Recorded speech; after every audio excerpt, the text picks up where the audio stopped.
ಈ ಒಂದು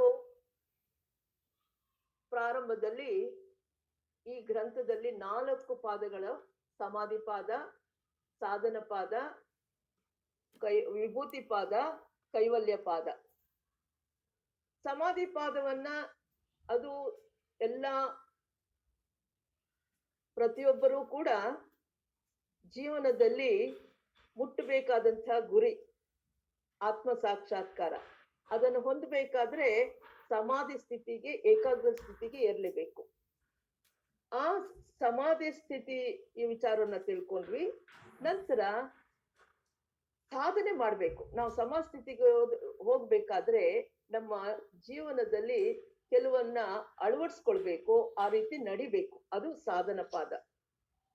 ಆ ಸಾಧನ ಪಾದವನ್ನು ಕೂಡ ಈಗಾಗ್ಲೇ 4 ವಾರಗಳಿಂದ ಕೇಳ್ತಾ ಬಂದಿದ್ದೀವಿ. ಇಲ್ಲಿ ಸಾಧನ ಪಾದವನ್ನ ಪ್ರಾರಂಭ ಮಾಡುವ ಮೊದಲು ಪ್ರಿಪರೇಟರಿ ಅಂತ ಹೇಳ್ತೀವಿ, ಸಿದ್ಧತೆ ಪೂರ್ವಕವಾಗಿ ಕ್ರಿಯಾಯೋಗವನ್ನ ಹೇಳಿದ್ದಾರೆ. ಯಾಕೆಂದ್ರೆ ಅನಾದಿ ಕಾಲದಿಂದಲೂ ಬಂದಿರ್ತಕ್ಕಂಥ ಕರ್ಮ ಮತ್ತು ಕ್ಲೇಶಗಳು, ಇವುಗಳ ವಾಸನೆಗಳಿಂದ ವಿಷಯ ಆಸಕ್ತಿಯ ಬಲೆಗೆ ಸಿಕ್ಕಾಕೊಂಡ್ಬಿಟ್ಟಿದೀವಿ. ಅಶುದ್ಧಿ ಆಗೋಗ್ಬಿಟ್ಟಿದೆ. ಇದನ್ನ ಅಶುದ್ಧಿಯನ್ನ ತಪಸ್ಸಿನಿಂದ ಮಾತ್ರ ಶುದ್ಧಿ ಮಾಡ್ಲಿಕ್ಕೆ ಸಾಧ್ಯ. ತಪಸ್ಸು ಮಾಡಿದ್ರೆ ಚಿತ್ತದಲ್ಲಿ ಪ್ರಸನ್ನತೆ ಮೂಡುವುದರಿಂದ ಪ್ರಸನ್ನತೆಯನ್ನ ಇರೋದ್ರಿಂದ ಡಿಸ್ಟರ್ಬ್ ಮಾಡದೇ ಇರೋದ್ರಿಂದ ಈ ಅಭ್ಯಾಸ ಮಾಡ್ಬೇಕು ಅಂತಂದ್ಬಿಟ್ಟು ಯೋಗಿಗಳು ಅಭಿಪ್ರಾಯ ಪಡ್ತಾರೆ. ಅದರಿಂದ ಕ್ಲೇಶಗಳನ್ನ ನಾವು ಶಿಥಿಲಗೊಳಿಸ್ಬೇಕು. ಅದನ್ನ ಶಿಥಿಲಗೊಳಿಸ್ಬೇಕಾದ್ರೆ ಕ್ರಿಯಾಯೋಗವನ್ನ ಅಭ್ಯಾಸ ಮಾಡ್ಬೇಕು. ಅದನ್ನ ನಾವು ತಿಳಿದಿದ್ವಿ. ಕ್ರಿಯಾಯೋಗ ಅಂತಂದ್ರೆ ತಪಸ್ಸು, ಸ್ವಾಧ್ಯಾಯ, ಈಶ್ವರ ಪ್ರಣಿಧಾನ. ಈ ರೀತಿ ಕ್ರಿಯಾಯೋಗ ಮಾಡುವುದರಿಂದ ಒಂದು ಶಕ್ತಿ, ಚಿಂತನಾ ಶಕ್ತಿಯ ಅಗ್ನಿಯ ಉತ್ಪತ್ತಿಯಾಗಿ ಆ ಕ್ಲೇಶದ ಬೀಜಗಳನ್ನ ಸುಟ್ಟು ಹಾಕ್ಬಿಡುತ್ತೆ. ಯಾವಾಗ ಕ್ಲೇಶದ ಬೀಜಗಳು ಸುಟ್ಟು ಹೋಗುತ್ತೋ, ಸುಟ್ಟ ಬೀಜ ಯಾವ ರೀತಿ ಮೊಳೆಯಲ್ವೋ, ಅದು ನಮಗೆ ಏನಾಗತ್ತೆ, ಪ್ರಕೃತಿಯಲ್ಲಿ ಸೇರಿರ್ತಕ್ಕಂಥ ಪುರುಷನ ಸಂಬಂಧ ಭೇದ ಉಂಟಂತೆ ಆಗ್ತದೆ. ಅಂದ್ರೆ ಆ ಕ್ಲೇಶಗಳು ಅದರ ಸೋಂಕು ಇಲ್ಲದಾದಾಗ ಪ್ರಜ್ಞೆ ಕಾರ್ಯವನ್ನ ಮುಗಿಸಿ ಲಯಕ್ಕೆ ಸಿದ್ಧವಾಗ್ತಾನೆ.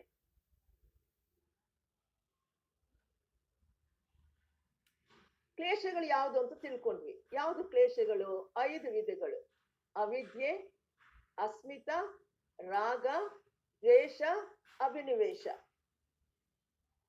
ಇಲ್ಲಿ ಅವಿದ್ಯೆ ಎಲ್ಲಾ ಕ್ಲೇಶಗಳಿಗೂ ಮೂಲ ಅಂತ ತಿಳ್ಕೊಂಡಿದ್ದೀವಿ. ಏನದು ಅವಿದ್ಯೆಗೆ ಲಕ್ಷಣ? ಏನು?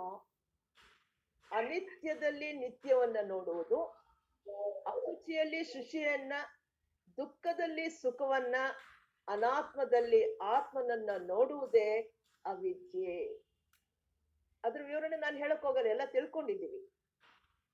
ಹಾಗೆ ಚೇತನ ಮತ್ತು ಅಚೇತನವಾದ ವಸ್ತುಗಳನ್ನ ತನ್ನ ಆತ್ಮನೆಂದು ಪರಿಗಣಿಸುವುದು, ಅವುಗಳ ಸಂಪತ್ತನ್ನ ತನ್ನ ಸಂಪತ್ತು ಎಂದು ಅರಿತು ಅವುಗಳಿಗೆ ವಿಪತ್ತಾದರೆ ತನಗೇ ವಿಪತ್ತಾಗಿದೆ ಎಂದು ಭಾವಿಸುವ ಮನುಷ್ಯರೆಲ್ಲರೂ ಅಜ್ಞಾನಿಗಳು. ಚೇತನ ಅಂದ್ರೆ ಹೆಂಡತಿ, ಮಕ್ಕಳು, ಈ ದೇಹ, ಇವೆಲ್ಲವೂ ಕೂಡ ಚೇತನ ಪೂರ್ಣವಾಗಿರೋದು.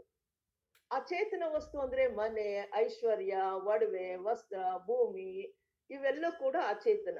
ಇವೆಲ್ಲ ಕೂಡ ಒಂದು ಸಂಪತ್ತಿದ್ದ ಹಾಗೆ. ಅವುಗಳೇನಾದ್ರೂ ನಷ್ಟವಾದ್ರೆ, ಅಂದ್ರೆ ವ್ಯಾಪಾರದಲ್ಲಿ ನಷ್ಟ ಆದ್ರೆ, ಅಥವಾ ಮಕ್ಕಳನ್ನ ಕಳ್ಕೊಂಡ್ರೆ, ಹೆಂಡತಿನ ಕಳ್ಕೊಂಡ್ರೆ, ಗಂಡನನ್ನ ಕಳ್ಕೊಂಡ್ರೆ ಎಲ್ಲಾನು ನಾಶವಾಯ್ತು ಅಂತ ನಾವು ಭಾವಿಸಿ ಅದರಿಂದ ದುಃಖವನ್ನ ಪಡಿಸ್ತೇವೆ. ಯಾಕೆ ಈ ರೀತಿ ಅನ್ಕೊಳ್ತೀವಿ ಅಂದ್ರೆ, ಇದು ಆ ಅನಾತ್ಮ ವಸ್ತುಗಳೇ ನಾನು ಅಂತಕ್ಕಂಥ ಭಾವನೆ ನಮ್ಮಲ್ಲಿ ಮೂಡಿರ್ತಕ್ಕಂಥ ಅಜ್ಞಾನಿಗಳು. ಮತ್ತೆ ನಮ್ಮ ಆಲೋಚನೆಗಳು, ಆಸೆಗಳು ಮತ್ತು ಕ್ರಿಯೆಗಳ ಮೂಲಕ ಏನು ಕರ್ಮ ಉತ್ಪತ್ತಿ ಆಗುತ್ತೋ ಅದಕ್ಕೆಲ್ಲ ಕಾರಣ ಕ್ಲೇಶಗಳೇ.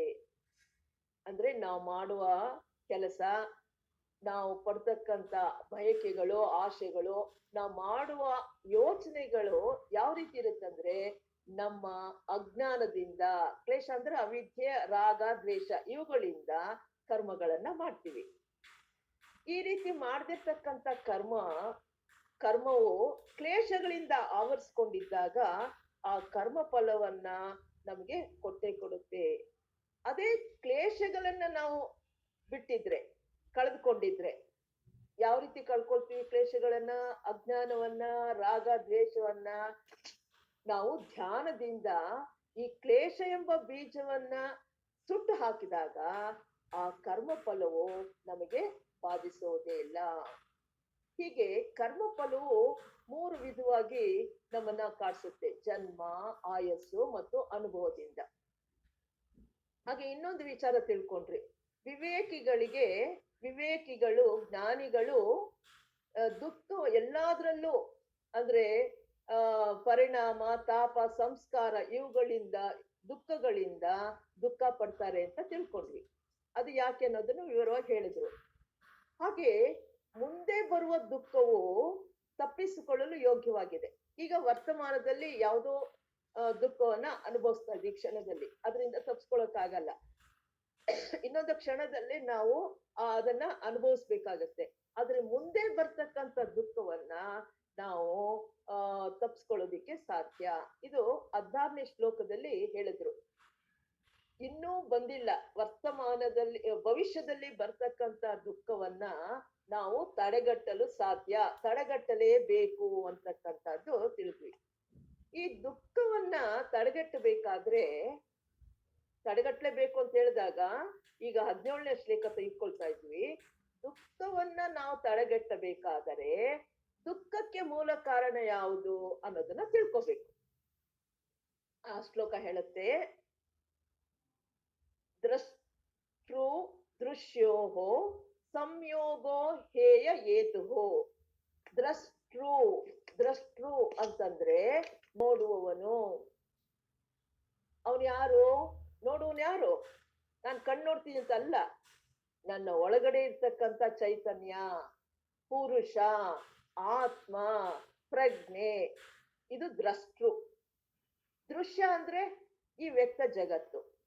ಇವೆರಡೂ ಸಂಯೋಗವಾಗತ್ತೆ, ಜೊತೆಗೂಡುವುದರಿಂದ ದುಃಖಕ್ಕೆ ಕಾರಣವಾಗಿದೆ. ಪುರುಷ ಯಾವಾಗ ಪ್ರಕೃತಿಯಲ್ಲಿ ಪ್ರವೇಶ ಮಾಡ್ತಾನೋ ಆಗ ದುಃಖಕ್ಕೆ ಕಾರಣ ಆಗತ್ತೆ. ಈಗ ಕ್ಲೇಶಗಳಿಂದ ಬಿಡುಗಡೆ ಹೊಂದಲು ನಾವು ಯಾವ ರೀತಿ ದುಃಖ ಉಂಟಾಗ್ತಾ ಇದೆ, ಇದರಿಂದ ಬಿಡುಗಡೆ ಆಗೋ ಸಾಮಾನ್ಯ ತತ್ವ ಏನಾದ್ರೂ ಇದೆಯಾ? ಈ ಸಾಮಾನ್ಯ ತತ್ವ ಅಂದ್ರೆ ನಾವು ಇದಕ್ಕೆ ಪರಿಹಾರನ, ಶಾಶ್ವತ ಪರಿಹಾರವನ್ನ ಕಂಡ್ಕೊಳ್ಬೇಕು. ತಾತ್ಕಾಲಿಕ ಬೇಡ. ಈಗ ಸದ್ಯಕ್ಕೆ ಏನೋ ಬಾಧೆ ಆಗಿದೆ, ಏನೋ ಒಂದು ಮುಲ ಮಚ್ಕೊಂಬೇಡ ಅಂತಂದ್ರೆ ಮತ್ತೆ ಅದು ಆಗುತ್ತೆ, ಬೇಡ.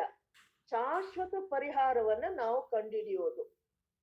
ಒಂದು ಯಾವ್ದಾದ್ರು ರೋಗ ಬಂದ್ರೆ ಅದರ ಮೂಲವನ್ನ ತಿಳ್ಕೊಂಡು ಬೇರ್ ಸಹಿತ ಕಿತ್ತು ಹಾಕ್ಬೇಕು, ಇಲ್ಲ ಆ ರೋಗವನ್ನ ವಾಸಿ ಮಾಡ್ತಕ್ಕಂಥ ಔಷಧಿಯನ್ನ ಕಂಡ್ಕೊಳ್ಬೇಕು. ಹಾಗೆ ಕ್ಲೇಶಗಳಿಂದ ಉಂಟಾಗುವ ದುಃಖದ ಮೂಲ ಕಾರಣ ಯಾವುದು ಅಂದ್ರೆ, ಈಗ ನಾವು ಸ್ಪಷ್ಟ ಕ್ಲೇಶಗಳಿಂದ ಉಂಟಾಗುವ ದುಃಖಕ್ಕೆ ಮೂಲ ಕಾರಣ ಯಾವುದು ಅಂದ್ರೆ ದ್ರಷ್ಟೃ ಅಂದ್ರೆ ಪುರುಷ, ಅಂದ್ರೆ ಆತ್ಮ, ದೃಶ್ಯ ಅಂದ್ರೆ ಈ ಪ್ರಕೃತಿಯಲ್ಲಿ, ಅಂದ್ರೆ ಪ್ರಕೃತಿಯಲ್ಲಿ ಒಂದಾಗುವುದೇ ಮೂಲ ಕಾರಣ, ಅದರಲ್ಲಿ ಒಂದಾಗ್ಬಿಡ್ತಾನೆ. ಈ ಸಮಸ್ಯೆನ ಒಂದು ಸಾಮಾನ್ಯ ರೀತಿಯಲ್ಲಿ ತಿಳ್ಕೊಳ್ಳೋಣ. ಏನಾಯ್ತು? ಇದಕ್ಕೆ ಅಸ್ಮಿತಾ ಅಂದ್ರೆ ಏನು ಅಂತ ತಿಳ್ಕೊಳ್ಳೋಣ. ಅಸ್ಮಿತಾ ಎಂದರೆ ಪ್ರಜ್ಞೆಯು, ಅಂದ್ರೆ ಪುರುಷ ತನ್ನನ್ನು ತನ್ನ ಕೋಶಗಳೊಡನೆ ಏಕೀಕರಿಸಿಕೊಳ್ಳುವ ಪ್ರಕೃತಿ. ಯಾವಾಗ ಪುರುಷ ಪ್ರಕೃತಿಯಲ್ಲಿ ಪ್ರವೇಶ ಮಾಡ್ತಾನೋ ಆ ಪ್ರಕೃತಿ ಅಂತಕ್ಕಂಥ ಹೊದಿಕೆ ಕೋಶವೇ ತಾನೆಂದು ಒಂದಾಗ್ಬಿಡ್ತಾನೆ. ಅದರಲ್ಲಿ ತನ್ನ ಸ್ವರೂಪ ಮರ್ತೋಗ್ತಾನೆ. ಯಾಕೆ ಅಂತಂದ್ರೆ ಈ ಮಾಯೆ ಅಂತಕ್ಕಂಥ ಪೊರೆ ಈ ಪ್ರಜ್ಞೆ ಮೇಲೆ ಆವರಿಸಿಕೊಂಡಾಗ ಅದರ ಪ್ರಭಾವದಿಂದ, ಅಂದ್ರೆ ಅಲ್ಲಿ ಅಜ್ಞಾನದಿಂದ ಏನಾಗತ್ತೆ? ಅಸ್ಮಿತ ಉಂಟಾಗತ್ತೆ. ನಾನು ಯಾರು, ನಾನು ಪುರುಷ, ಆತ್ಮ ಅನ್ನೋದು ಪ್ರಕೃತಿಯ ಮಾಯೆಯ ಬಲೆಗೆ ಸಿಕ್ಕಾಕೊಂಡು ಕೋಶವೇ ನಾನು ಅಂತ ಭ್ರಮಿಸುವುದು, ಅವುಗಳ ಮುಖಾಂತರ ತನ್ನನ್ನ ಗುರುತಿಸ್ಕೊಳ್ತಕ್ಕಂಥದಕ್ಕೆ ಅಸ್ಮಿತಾ. ಇದನ್ನ ತಿಳ್ಕೊಳ್ಬೇಕಾದ್ರೆ ಏನ್ ಮಾಡ್ಬೇಕು, ನಮ್ಮ ಪ್ರಜ್ಞೆನ ಉನ್ನತ ಮಟ್ಟಕ್ಕೆ ಏರಿಸಿ ಆ ಬೆಳಕಿನಲ್ಲಿ ಅವಿದ್ಯೆಯ ಕಾರಣವನ್ನ ಪೂರ್ತಿಯಾಗಿ ನಾವು ತಿಳಿಯಕ್ಕೆ ಸಾಧ್ಯ ಆಗುತ್ತೆ. ಸಾಧಾರಣ ನಾವಿರುವ ಈ ವ್ಯವಹಾರಿಕ ಜೀವನದಲ್ಲಿ ಈ ಅವಿದ್ಯೆಯನ್ನ ತಿಳ್ಕೊಳ್ಳೋಕ್ ಸಾಧ್ಯ ಆಗಲ್ಲ. ಆದ್ರೆ ನಮ್ಮ ಪ್ರಜ್ಞೆನ ಉನ್ನತ ಮಟ್ಟಕ್ಕೆ ಏರಿಸಿದಾಗ, ಅಂದ್ರೆ ಮನಸಾತೀಸದೆ ಹೋದಾಗ ಈ ಅಜ್ಞಾನದ ಅರಿವು ನಮಗೆ ಉಂಟಾಗತ್ತೆ. ಆದರೆ ಪರಿಶುದ್ಧ ಚೈತನ್ಯ ಪರಿಪೂರ್ಣನಾದ ಪುರುಷನು ಪ್ರಕೃತಿಯೊಡನೆ ಜೊತೆಗೂಡಲು ಕಾರಣವೇನು? ಈಗ ಪುರುಷ ಆತ್ಮ ಪರಿಶುದ್ಧವಾದ್ದು ಈ ಪ್ರಕೃತಿ ಒಳಗಡೆ ಸೇರ್ಕೊಂಡು ಯಾಕೆ ಸೇರ್ಕೊಳ್ತಾನೆ ಅಂತಕ್ಕಂಥ ಪ್ರಶ್ನೆ ನಮಗೆ ಉಂಟಾಗತ್ತೆ. ಅದು ಮುಂದೆ ಹೇಳೋಣ ಯಾಕೆ ಅಂತ. ನಮ್ಮ ಪ್ರಜ್ಞೆಯನ್ನು ಮನಸ್ಸಿನಿಂದ ಅದನ್ನ ತಿಳ್ಕೊಬೇಕಾದ್ರೆ ನಮ್ಮ ಪ್ರಜ್ಞೆಯನ್ನ ಮನಸ್ಸಿನಿಂದ ಮೇಲಕ್ಕೆ ಏರಿಸಿದಾಗ ಮೇಧಾಶಕ್ತಿ ಅಂದ್ರೆ ನಮ್ಮ ಇಂಟೆಲೆಕ್ಟ್ ಇಂತ ಭ್ರಮೆಗಳಿಂದ ಅತೀತವಾದಾಗ ನಿಜವಾದ ಸತ್ಯವನ್ನ ನಾವು ಸಾಕ್ಷಾತ್ತಾಗಿ ನೋಡುವವರೆಗೂ ನಾವು ತಾಳ್ಮೆಯಿಂದ ಇರಬೇಕು. ಸದ್ಯಕ್ಕೆ ನಮಗೆ ಇದರ ಕಾರಣ ಗೊತ್ತಾಗಲ್ಲ, ಯಾಕೆಂದ್ರೆ ನಾವು ಇರೋದು ಈ ವರ್ತುಲದಲ್ಲೇ ಸಿಕ್ಕಾಕೊಂಡ್ಬಿಟ್ಟಿದ್ವಿ. ಮನಸ್ಸಿನ ಆಚೆ ಏರ್ಬೇಕು. ಈ ಮಾಯೆಯಿಂದ ಬಿಡಿಸ್ಕೊಂಡಾಗ ಯಾಕೆ ಈ ದುಃಖ ಉಂಟಾಗ್ತಿದೆ, ಅಜ್ಞಾನ ಯಾಕೆ ಉಂಟಾಗ್ತಾ ಇದೆ ಅಂತಕ್ಕಂಥ ಭ್ರಮೆಯಿಂದ ಹೊರಗೆ ಬಂದಾಗ ನಮಗೆ ಆವಾಗ ಸತ್ಯ ಸಾಕ್ಷಾತ್ಕಾರವಾಗುತ್ತೆ. ಈ ಮೂಲಭೂತ ಪ್ರಶ್ನೆ ಎಲ್ಲರಿಗೂ, ಯಾಕಪ್ಪ ಒಳಗ ಪ್ರಕೃತಿ ಸೇರ್ಬೇಕು, ಈ ಕಷ್ಟಕ್ಕೆ ಯಾಕೆ ಸಿಕ್ಕಾಕೊಳ್ಬೇಕು ಅಂತಕ್ಕಂಥದ್ದು ನಮಗೆ ಈಗ ಸದ್ಯಕ್ಕೆ ಸಾಧ್ಯವಿಲ್ಲದೆ ಇದ್ರು ಇಷ್ಟು ತಿಳ್ಕೊಳ್ಳೋಣ. ಪ್ರಕೃತಿ ಮತ್ತು ಪುರುಷ ಜೊತೆಗೂಡಿದಾಗ ಬಂಧನಕ್ಕೆ ಒಳಗಾಗ್ತಾನೆ. ನಾವು ಇದನ್ನ ಸುಲಭವಾಗಿ ಅರ್ಥ ಮಾಡ್ಕೊಳ್ಬಹುದು. ಯಾವುದೇ ಒಂದು ಸಂಪರ್ಕದಲ್ಲಿ ಇದ್ದಾಗ ಸಂಗಸ್ತೆ ಜಾಯತೆ ಅಂತ ಹೇಳಿ ಯಾವ್ದ್ರ ಜೊತೆಲಿ ಇದ್ರೆ ಅದರದ ವ್ಯಾಮೋಹ ನಮ್ಗುಂಟಾಗತ್ತೆ. ಅಂದ್ರೆ ಬಂಧನದ ಸ್ವರೂಪವನ್ನ ಸರಿಯಾಗಿ ಅರ್ಥಕೊಂಡ್ರೆ ಜೀವನದ ಅಂತಿಮ ರಹಸ್ಯವನ್ನ ನಾವು ಬಯಲು ಮಾಡೋದಿಕ್ಕೆ ಸಾಧ್ಯವಾಗಿ ಆತ್ಮ ಸಾಕ್ಷಾತ್ಕಾರವನ್ನ ಉಂಟಾಗತ್ತೆ. ಅದೇ ಯೋಗದ ಗುರಿ. ನಮ್ಗೆ ನಿಜವಾಗ್ಲೂ ಏನಾಗಿದೆ ಅಂತಂದ್ರೆ, ನಮ್ಮ ಅಂತಿಮ ರಹಸ್ಯ ತಿಳ್ಕೊಳ್ಬೇಕಾದ್ರೆ ಈ ಬಂಧನ ಪ್ರಕೃತಿಯ ಒಳಗಡೆ ಸಿಕ್ಕಾಕೊಂಡಿದೀವಲ್ಲ ಅದರ ಸ್ವರೂಪವನ್ನ ತಿಳ್ಕೊಳ್ಳೋದು ಬಹಳ ಮುಖ್ಯ. ಆಗ ನಮ್ಮ ಅಂತಿಮ ಗುರಿ ಏನಪ್ಪಾ ಅಂದ್ರೆ ಆತ್ಮ ಸಾಕ್ಷಾತ್ಕಾರ. ಇದೇ ನಮ್ಮ ಎಲ್ಲರ ಗುರಿ. ಈ ಸೂತ್ರದಲ್ಲಿ ದ್ರಷ್ಟೃ ಅಂತ ಹೇಳಿದೆ. ದ್ರಷ್ಟೃ ದೃಶ್ಯ ಸಂಯೋಗ ಅಂತ. ದ್ರಷ್ಟೃ ಅಂದ್ರೆ ಈಗ ನಾವು ಚೆನ್ನಾಗಿ ಅರ್ಥ ಮಾಡ್ಕೊಳ್ಳೋಣ. ಯಾರು ನೋಡುವವನು? ಯಾರು ನೋಡುವವನು? ಪುರುಷ ಅಥವಾ ಚೈತನ್ಯ. ಒಳಗಿದ್ರೆ ಚೈತನ್ಯ ವ್ಯಕ್ತವಾದ ಪ್ರಜ್ಞೆ ಆಗುತ್ತದೆ. ಇದು ದೃಶ್ಯ ಅಂದ್ರೆ ಏನು? ನಾವ್ ಏನ್ ನೋಡ್ತಾ ಇದ್ವಿ ಹೊರಗಡೆ? ವ್ಯಕ್ತ ಪ್ರಪಂಚನ ನೋಡ್ತಾ ಇದ್ವಿ, ಅದೇ ಪ್ರಕೃತಿ. ಇವುಗಳ ಸಂಯೋಗವೇ ಎಂದರೆ ಪರಿಶುದ್ಧವಾದ ಪ್ರಜ್ಞೆಯು ಪ್ರಕೃತಿಯಲ್ಲಿ ಸಿಲುಕಿಕೊಂಡಿರುವುದೇ ಬಂಧನಕ್ಕೆ ಕಾರಣ. ಮುಖ್ಯವಾಗಿ ನಾವು ತಿಳ್ಕೊಬೇಕಾದ್ದು ಪ್ರಕೃತಿಯಲ್ಲಿ ಪುರುಷ ಸಿಕ್ಕಾಕೊಂಡಿರೋದ್ರಿಂದ ಬಂಧನಕ್ಕೆ ಕಾರಣ ಎಂಬುದನ್ನ ಪತಂಜಲಿ ಸ್ಪಷ್ಟವಾಗಿ ಹೇಳ್ತಾರೆ. ಇನ್ನು ಇವುಗಳ ವಿವರಣೆಯನ್ನ ದ್ರಷ್ಟೃ ದೃಶ್ಯ ಇದರ ಸ್ವರೂಪವನ್ನ ಮುಂದಿನ 2 ಸೂತ್ರಗಳಲ್ಲಿ ವಿವರಣೆ ಕೊಡ್ತಾ ಇದ್ದಾರೆ. ಏನ್ ಕೊಡ್ತಾರೆ ಅಂದ್ರೆ 15ನೇ ಶ್ಲೋಕ ಹೇಳುತ್ತೆ, ಪ್ರಕಾಶಾಕ್ರಿಯ ಸ್ಥಿತಿಶೀಲಂ ಭೂತೇಂದ್ರಿಯಾತ್ಮಕಂ ಭೋಗಾಪವರ್ಗ ಅರ್ಥಂ ದೃಶ್ಯ ಅಂತ. ಅಂದ್ರೆ ದೃಶ್ಯ ಅಂದ್ರೆ ಈ ವ್ಯಕ್ತ ಪ್ರಪಂಚ, ನಾವ್ ಏನು ಹೊರಗಡೆ ನೋಡ್ತಾ ಇದೀವೋ ಪ್ರಕೃತಿ, ಇದು ಪಂಚಭೂತಗಳಿಂದ ಇಂದ್ರಿಯಗಳಿಂದ ಆಗಿದೆ. ಆ ಪ್ರಕೃತಿಯು ಕೂಡ ತ್ರಿಗುಣಗಳಿಂದ ಸೃಷ್ಟಿಯಾಗಿದೆ. ಇಲ್ಲಿ ಅದನ್ನೇ ಹೇಳ್ತಾರೆ ತ್ರಿಗುಣ ಅನ್ನೋದಕ್ಕೆ. ಪ್ರಕಾಶ, ಸತ್ವಗುಣವು ಯಾವಾಗ್ಲೂ ಪ್ರಕಾಶವಾಗಿರುತ್ತೆ. ಕ್ರಿಯಾ ಅಂದ್ರೆ ರಜೋಗುಣ ಯಾವಾಗ್ಲೂ ಕ್ರಿಯಾಶೀಲವಾಗಿರುತ್ತೆ. ಮತ್ತು ಸ್ಥಿತಿಶೀಲಂ ಅಂದ್ರೆ ಸ್ಥಿತಿ ತಟಸ್ಥವಾಗಿ ಇರ್ತಕ್ಕಂಥದ್ದು. ಸಾತ್ವಿಕ ಅಂದ್ರೆ ತಟಸ್ಥವಾಗಿರ್ತಕ್ಕಂಥದ್ದು. ತಮೋ ಗುಣ ಪ್ರಧಾನವಾಗಿರ್ತಕ್ಕಂಥದ್ದು. ಹೀಗೆ ಈ ಮೂರು ಪ್ರಕೃತಿಯಲ್ಲಿ ತ್ರಿಗುಣಗಳು ಅಂತ ಕರಿತೀವಿ. ಈ ಪುರುಷ ಇದನಲ್ಲ, ಆತ್ಮಕಂ ಅಂತ ಹೇಳ್ತಿಲ್ಲ, ಪುರುಷ ಭೋಗೋಪವರ್ಗ ದೃಶ್ಯಂ ಅಂತ. ಆತ್ಮಕಂ ಭೋಗ ಅಂತಂದ್ರೆ ಅನುಭವ ಮತ್ತು ಅಪವರ್ಗ ಮುಕ್ತಿಯನ್ನ ಧರಿಸ್ಕೊಡುವುದೇ ಇದರ ಉದ್ದೇಶ. ಏನಕ್ಕಪ್ಪ ಈ ಜಗತ್ತು ಯಾಕೆ ಪ್ರವೇಶ ಮಾಡದ ಅಂತಂದ್ರೆ, ಪುರುಷ ಪ್ರಕೃತಿಯಲ್ಲಿ ಪ್ರವೇಶ ಮಾಡಿರೋದು ಅನುಭವವನ್ನ ಪಡ್ಕೊಂಡು ಕ್ರಮೇಣವಾಗಿ ಅವನು ಮುಕ್ತಿಯನ್ನ ಅನುಭವದಿಂದ ಪಡ್ಕೊಳ್ಳೋದೇ ಮುಖ್ಯ ಉದ್ದೇಶವಾಗಿದೆ. ಈ ಸೂತ್ರದಲ್ಲಿ ಪತಂಜಲಿಯವರು ವ್ಯಕ್ತ ಪ್ರಪಂಚದ ಉದ್ದೇಶ ಮತ್ತು ಸ್ವರೂಪದ ಬಗ್ಗೆ ಮುಖ್ಯವಾಗಿ ಸಂಕ್ಷಿಪ್ತವಾಗಿ ತಿಳಿಸಿದ್ದಾರೆ.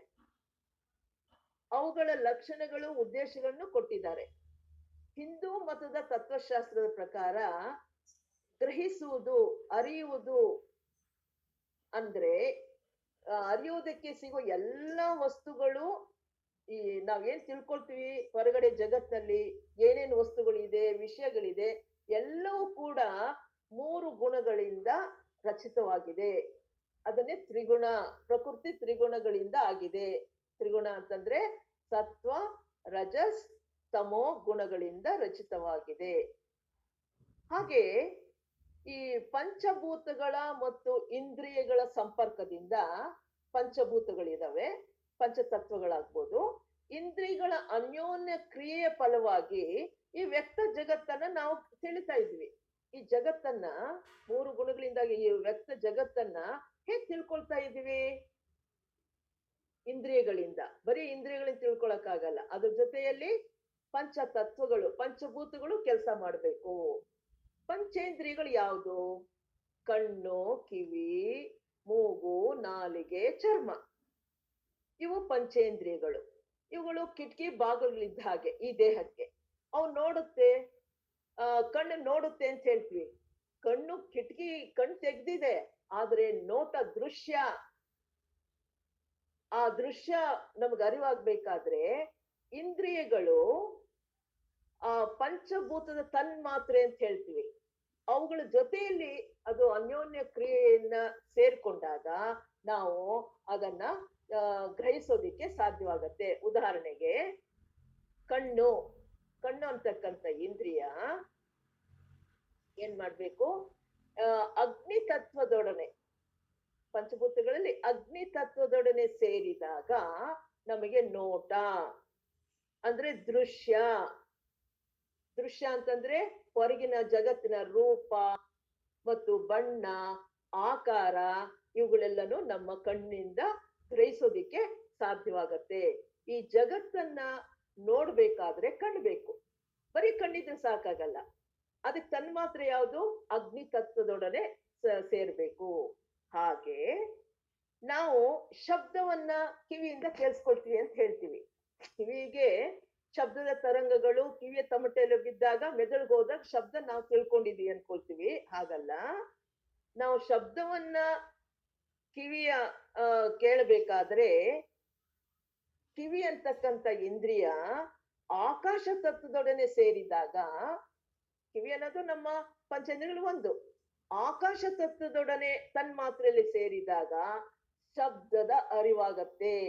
ಗುಡುಗು, ಮೃದುವಾದ್ದು, ಸಂಗೀತವಾಯ್ತು, ಈ ಶಬ್ದಗಳು ಇವನ್ನ ನಾವು ತಿಳ್ಕೊಳ್ತೀವಿ.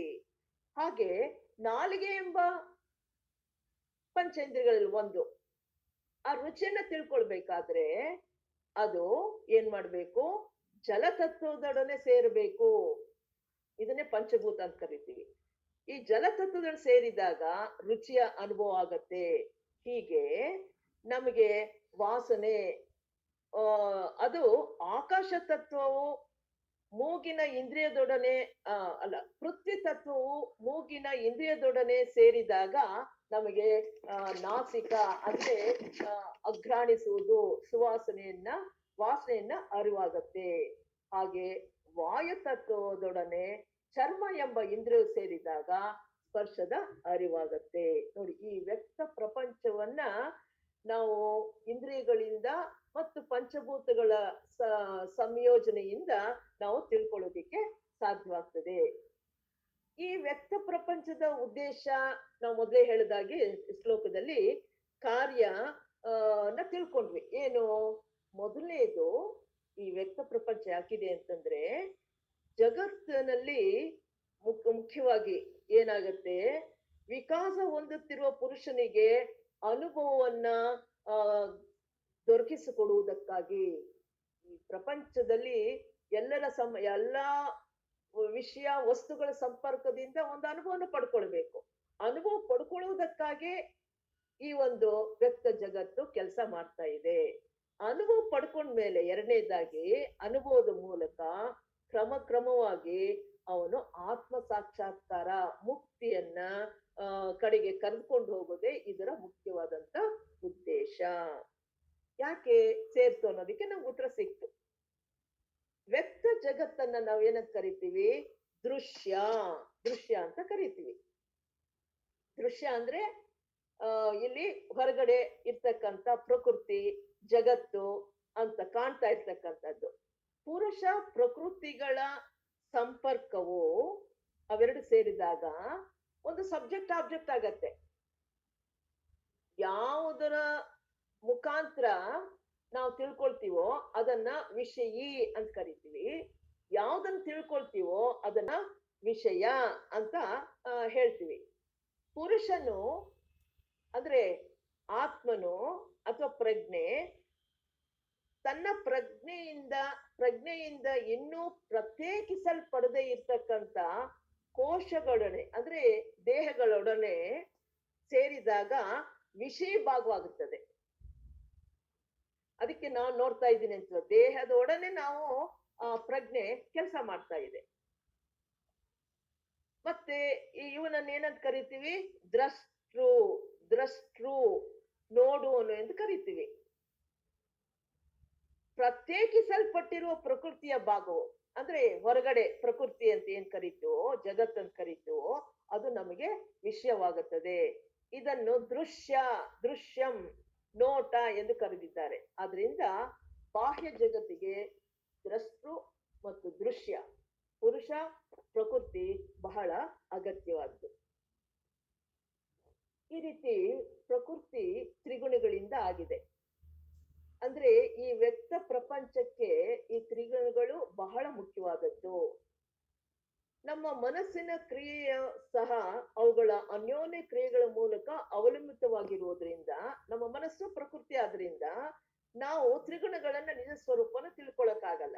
ಈ ತ್ರಿಗುಣಗಳ ನಿಜ ಸ್ವರೂಪನ ತಿಳ್ಕೊಳ್ಬೇಕಾದ್ರೆ ತ್ರಿಗುಣಾತೀತನಾಗ್ಬೇಕು. ತ್ರಿಗುಣಗಳ ಅಂದ್ರೆ ಜಗತ್ತಿನ ಎಲ್ಲೆಯನ್ನ ದಾಟಿ ತ್ರಿಗುಣಗಳಿಗೆ ಅತೀತನಾದಾಗ ಮಾತ್ರ ಅವುಗಳ ನಿಜ ಸ್ವರೂಪವನ್ನ ತಿಳಿಯೋದಿಕ್ಕೆ ಸಾಧ್ಯವಾಗುತ್ತೆ. ತ್ರಿಗುಣಾತೀತನ ಮಾತ್ರ ಈ ತ್ರಿಗುಣಗಳನ್ನ ಸತ್ವ ರಜಸ್ ತಮಸ್ ಗುಣಗಳನ್ನ ತಿಳಿಯೋದಿಕ್ಕೆ. ಇದನ್ನ ಭಗವದ್ಗೀತೆಯಲ್ಲಿ ಬಹಳ ಸ್ಪಷ್ಟವಾಗಿ ಒಂದು ಅಧ್ಯಾಯವೇ ಇದೆ, ಅದರಲ್ಲೆಲ್ಲಾನು ವಿವರಣೆ ಕೊಟ್ಟಿದ್ದಾರೆ. ನಮ್ಮ ಇಂದ್ರಿಯಗಳ ಮೂಲಕ ನಾವು ಗ್ರಹಿಸುವ ಬಾಹ್ಯ ಪ್ರಪಂಚದ ವಸ್ತು ವಿಷಯಗಳ ಮೂಲಭೂತ ಸ್ವರೂಪವೇನು? ಅದನ್ನೇ ಆಗ್ಲೇ ಹೇಳಿದ್ವಲ್ಲ, ಈ ನಾವೇನು ಹೊರಗಡೆ ಜಗತ್ತನ್ನ ತಿಳ್ಕೊಳ್ತಾ ಇದೀವೋ ಅದರ ಸ್ವರೂಪ ಏನು? ಅದಕ್ಕೆ ಪ್ರತಿಯೊಂದಕ್ಕೂ ಒಂದು ಗುಣಲಕ್ಷಣ ಇದ್ದೇ ಇರುತ್ತೆ ಅಲ್ವಾ? ಆ ಗುಣಲಕ್ಷಣಗಳು ವಸ್ತುಗಳ ಚಲನೆಯ, ಆ ಕಣಗಳ ಮೂಲಭೂತ ತತ್ವಗಳ ಚಲನೆಯ ಮೇಲೆ ಆಧಾರ ಪಟ್ಟಿದೆ. ಈ ಮೂಲ ಪ್ರಕೃತಿ ಒಂದೇ ರೀತಿ ಇಲ್ಲ, ಅದ್ರಲ್ಲಿ ಇರ್ತಕ್ಕಂಥ ಕಣಗಳ ಚಲನೆಯ ಆಧಾರದ ಮೇಲೆ 3 ರೀತಿಯ ಗುಣಗಳನ್ನ ಪ್ರಕೃತಿಯನ್ನ ನಾವು ಕಾಣ್ತೀವಿ. ಏನಪ್ಪಾ? ಈ ಪ್ರಕೃತಿಯಲ್ಲಿ ಇರ್ತಕ್ಕಂಥ ಗುಣಗಳು, ಕಣಗಳು ಪ್ರಕೃತಿಯಲ್ಲಿ ಕಣಗಳಿಂದಾಗಿದೆ, ಎಲಿಮೆಂಟ್ಸ್ ಅಂತ ಕರಿತೀವಿ. ಅವು ಲಯಬದ್ಧವಾಗಿ ಚಲನೆ ಮಾಡುವುದಕ್ಕೆ ಸತ್ವಗುಣ ಅಂತ ಕರಿತೀವಿ. ಸಾಮರಸ್ಯದಿಂದ ಕಣಗಳು ಲಯಬದ್ಧವಾಗಿ ಚಲಿಸಿದ್ರೆ ಅದನ್ನ ಸತ್ವಗುಣ ಅಂತ ಕರಿತೀವಿ. ಇನ್ನೊಂದು ರೀತಿಯ ಚಲನೆ ಇದೆ, ಕಣಗಳು ಲಯಬದ್ಧ ಇಲ್ಲ, ಸುಮ್ನೆ ಚಲಿಸ್ತಾ ಇರತ್ತೆ, ಅದರಿಂದ ಶಕ್ತಿ ವ್ಯಯವಾಗ್ತಾ ಇರತ್ತೆ. ಅದಕ್ಕೆ ಆ ಚಲನೆಗೆ ಲಯಬದ್ಧವಿಲ್ಲದ ಚಲನೆ, ಅಡ್ಡಾದಿಡ್ಡಿಯಾಗಿ ಚಲಿಸ್ತಕ್ಕಂತ ಕಣಗಳಿಗೆ ರಾಜಸಿಕ ಅಂತ ಕರಿತೀವಿ.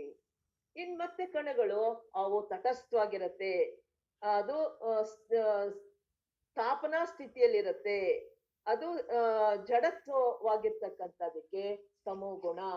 ಅಂದ್ರೆ ಕೆಲವು ಲಯಬದ್ಧವಾಗಿ ನಿಯಮಬದ್ಧವಾಗಿ ಚಲಿಸೋದಿಕ್ಕೆ ಸತ್ವಗುಣ, ಅಡ್ಡಾದಿಡ್ಡಿಯಾಗಿ ಚಲಿಸ್ತಕ್ಕಂಥದ್ದಕ್ಕೆ ರಾಜಸಿಕ ಗುಣ, ಚಲನೆ ಇಲ್ಲದೆ ತಟಸ್ಥವಾಗಿರ್ತಕ್ಕಂಥದ್ದು ತಮೋ ಗುಣ ಅಂತ ನಾವು ಹೇಳ್ಬೋದು. ಇವುಗಳನ್ನ ಒಂದು ಉದಾಹರಣೆ ಮುಖಾಂತರ ಹೇಳಿದ್ರೆ, ಒಂದು ಮೈದಾನದಲ್ಲಿ ಡ್ರಿಲ್ ನಲ್ಲಿ ಭಾಗವಹಿಸ್ತಕ್ಕಂಥವ್ರು, ಅಂದ್ರೆ ಸೈನಿಕರು ಅಂತ ಇಟ್ಕೊಳ್ಳೋಣ, ಅಥವಾ ಶಾಲೆಯ ಮಕ್ಕಳು ಲಯಬದ್ಧವಾಗಿ ಲೆಫ್ಟ್ ರೈಟ್ ಅಂತ ಡ್ರಿಲ್ ಮಾಡ್ತಾರೆ. ಅದು ಬಹಳ ನೋಡಕ್ಕೂ ಬಹಳ ಚೆನ್ನಾಗಿರುತ್ತೆ. ಇನ್ನೊಂದು ಗುಂಪಿನಲ್ಲಿ ಒಂದು ಜನ ಸಂತೆಗೆ ಸೇರಿದ್ದಾರೆ ಜನ. ಆ ಜನ ಒಂದ್ ಕಡೆಯಿಂದ ಆ ಕಡೆಗೆ ಈ ಕಡೆ ಅಡ್ಡಾದಿಡ್ಡಿಯಾಗಿ ಓಡಾಡ್ತಾ ಇದ್ದಾರೆ. ಇಂಥ ಜನಗಳನ್ನ ಕಾಣ್ತೀವಿ. ಇನ್ನೊಂದ್ ಕಡೆ ಒಂದ್ ರೂಮ್ ನಲ್ಲಿ, ಅಂದ್ರೆ ಜೈಲ್ನಲ್ಲಿ ಒಂದೊಂದು ರೂಮ್ ನಲ್ಲಿ ಕೆಲವರನ್ನ ಚಲಿಸ್ದಾಗೆ ಕೂಡ ಹಾಕಿರ್ತಾರೆ. ಈ ರೀತಿ 3 ರೀತಿಯ ಸ್ಥಿತಿಗಳನ್ನ ನಾವು ಕಾಣ್ಬೋದು. ಏನ್ ತೋರ್ಸುತ್ತೆ? ವ್ಯವಸ್ಥಿತವಾಗಿ ಚಲಿಸ್ತಕ್ಕಂಥದ್ದು ಯಾರು ಲಯಬದ್ಧವಾಗಿ ಚಲಿಸ್ತಾರೋ ಸೈನಿಕರು, ಅದನ್ನ ಸಾತ್ವಿಕ ಗುಣ, ಸತ್ವ ಅಂತ ಕರಿತೀವಿ. ಅಡ್ಡಾದಿಡ್ಡಿಯಾಗಿ ಒಂದು ಕ್ರಮವಿಲ್ಲದೆ ಓಡಾಡ್ತಾ ಇರ್ತಕ್ಕಂಥ, ಅದರಿಂದ ಶಕ್ತಿ ವ್ಯಯ ಮಾಡ್ಕೊಂಡು ಹೋಗ್ತಕ್ಕಂಥದಕ್ಕೆ ರಜಸ್ಸು. ಚಲಿಸದೆ ಸುಮ್ಮನೆ ಕೂತಿರ್ತಕ್ಕಂಥದ್ದು ತಮೋಗುಣ. ಇವು ಯಾವ ರೀತಿ ನಾವು ಆಹಾರ ಸೇವಿಸುವ ಆಹಾರ ಪದಾರ್ಥಗಳಿಂದಲೂ ಕೂಡ ಮನುಷ್ಯನ ಸ್ವಭಾವದಲ್ಲಿ ಸತ್ವಗುಣ ಆಗಿರ್ಬೋದು, ರಜೋಗುಣಿ ಆಗಿರ್ಬೋದು, ತಮೋಗುಣಿ ಆಗಿರಬಹುದು. ಹೀಗೆ ತ್ರಿಗುಣಗಳು ಚಲನೆಯ ಆಧಾರದ ಮೇಲೆ ನಾವು ವ್ಯಕ್ತವಾಗ್ತಾ ಇದೆ ಅಂತ ಗೊತ್ತಾಯ್ತು. ಈ ವ್ಯಕ್ತ ಜಗತ್ತು ತ್ರಿಗುಣಗಳ ಆ ಕಣಗಳ ಚಲನೆಯ ಆಧಾರದ ಮೇಲೆ ನಾವು ತಿಳಿದ್ವಿ. ಸತ್ವಗುಣವನ್ನ ನಾವು ಬೆಳೆಸ್ಕೊಳ್ಬೇಕು ಅಂತಂದ್ರೆ, ಇಲ್ಲಿ ಬೆಳೆಸ್ಕೊಳ್ಳೋದು ಅಂತಲ್ಲ, ಒಂದು ಅಡ್ಡಾದಿಡ್ಡಿಯಾಗಿ ಚಲಿಸ್ತಾ ಇರ್ತಕ್ಕಂಥ ರಜಸ್ಸು, ಚಲಿಸ್ತಾ ಇರ್ತಕ್ಕಂಥ ತಮಸ್ಸು, ಇವೆರಡನ್ನ ನಾವು ಸಾಮರಸ್ಯಕ್ಕೆ ತಂದ್ರೆ ಸತ್ವಗುಣ ಉದ್ಭವ ಆಗತ್ತೆ. ಇಲ್ಲಿ ಸಾಧಾರಣವಾಗಿ ಎಲ್ರೂ ಸತ್ವಗುಣ ಇರೋದಿಲ್ಲ.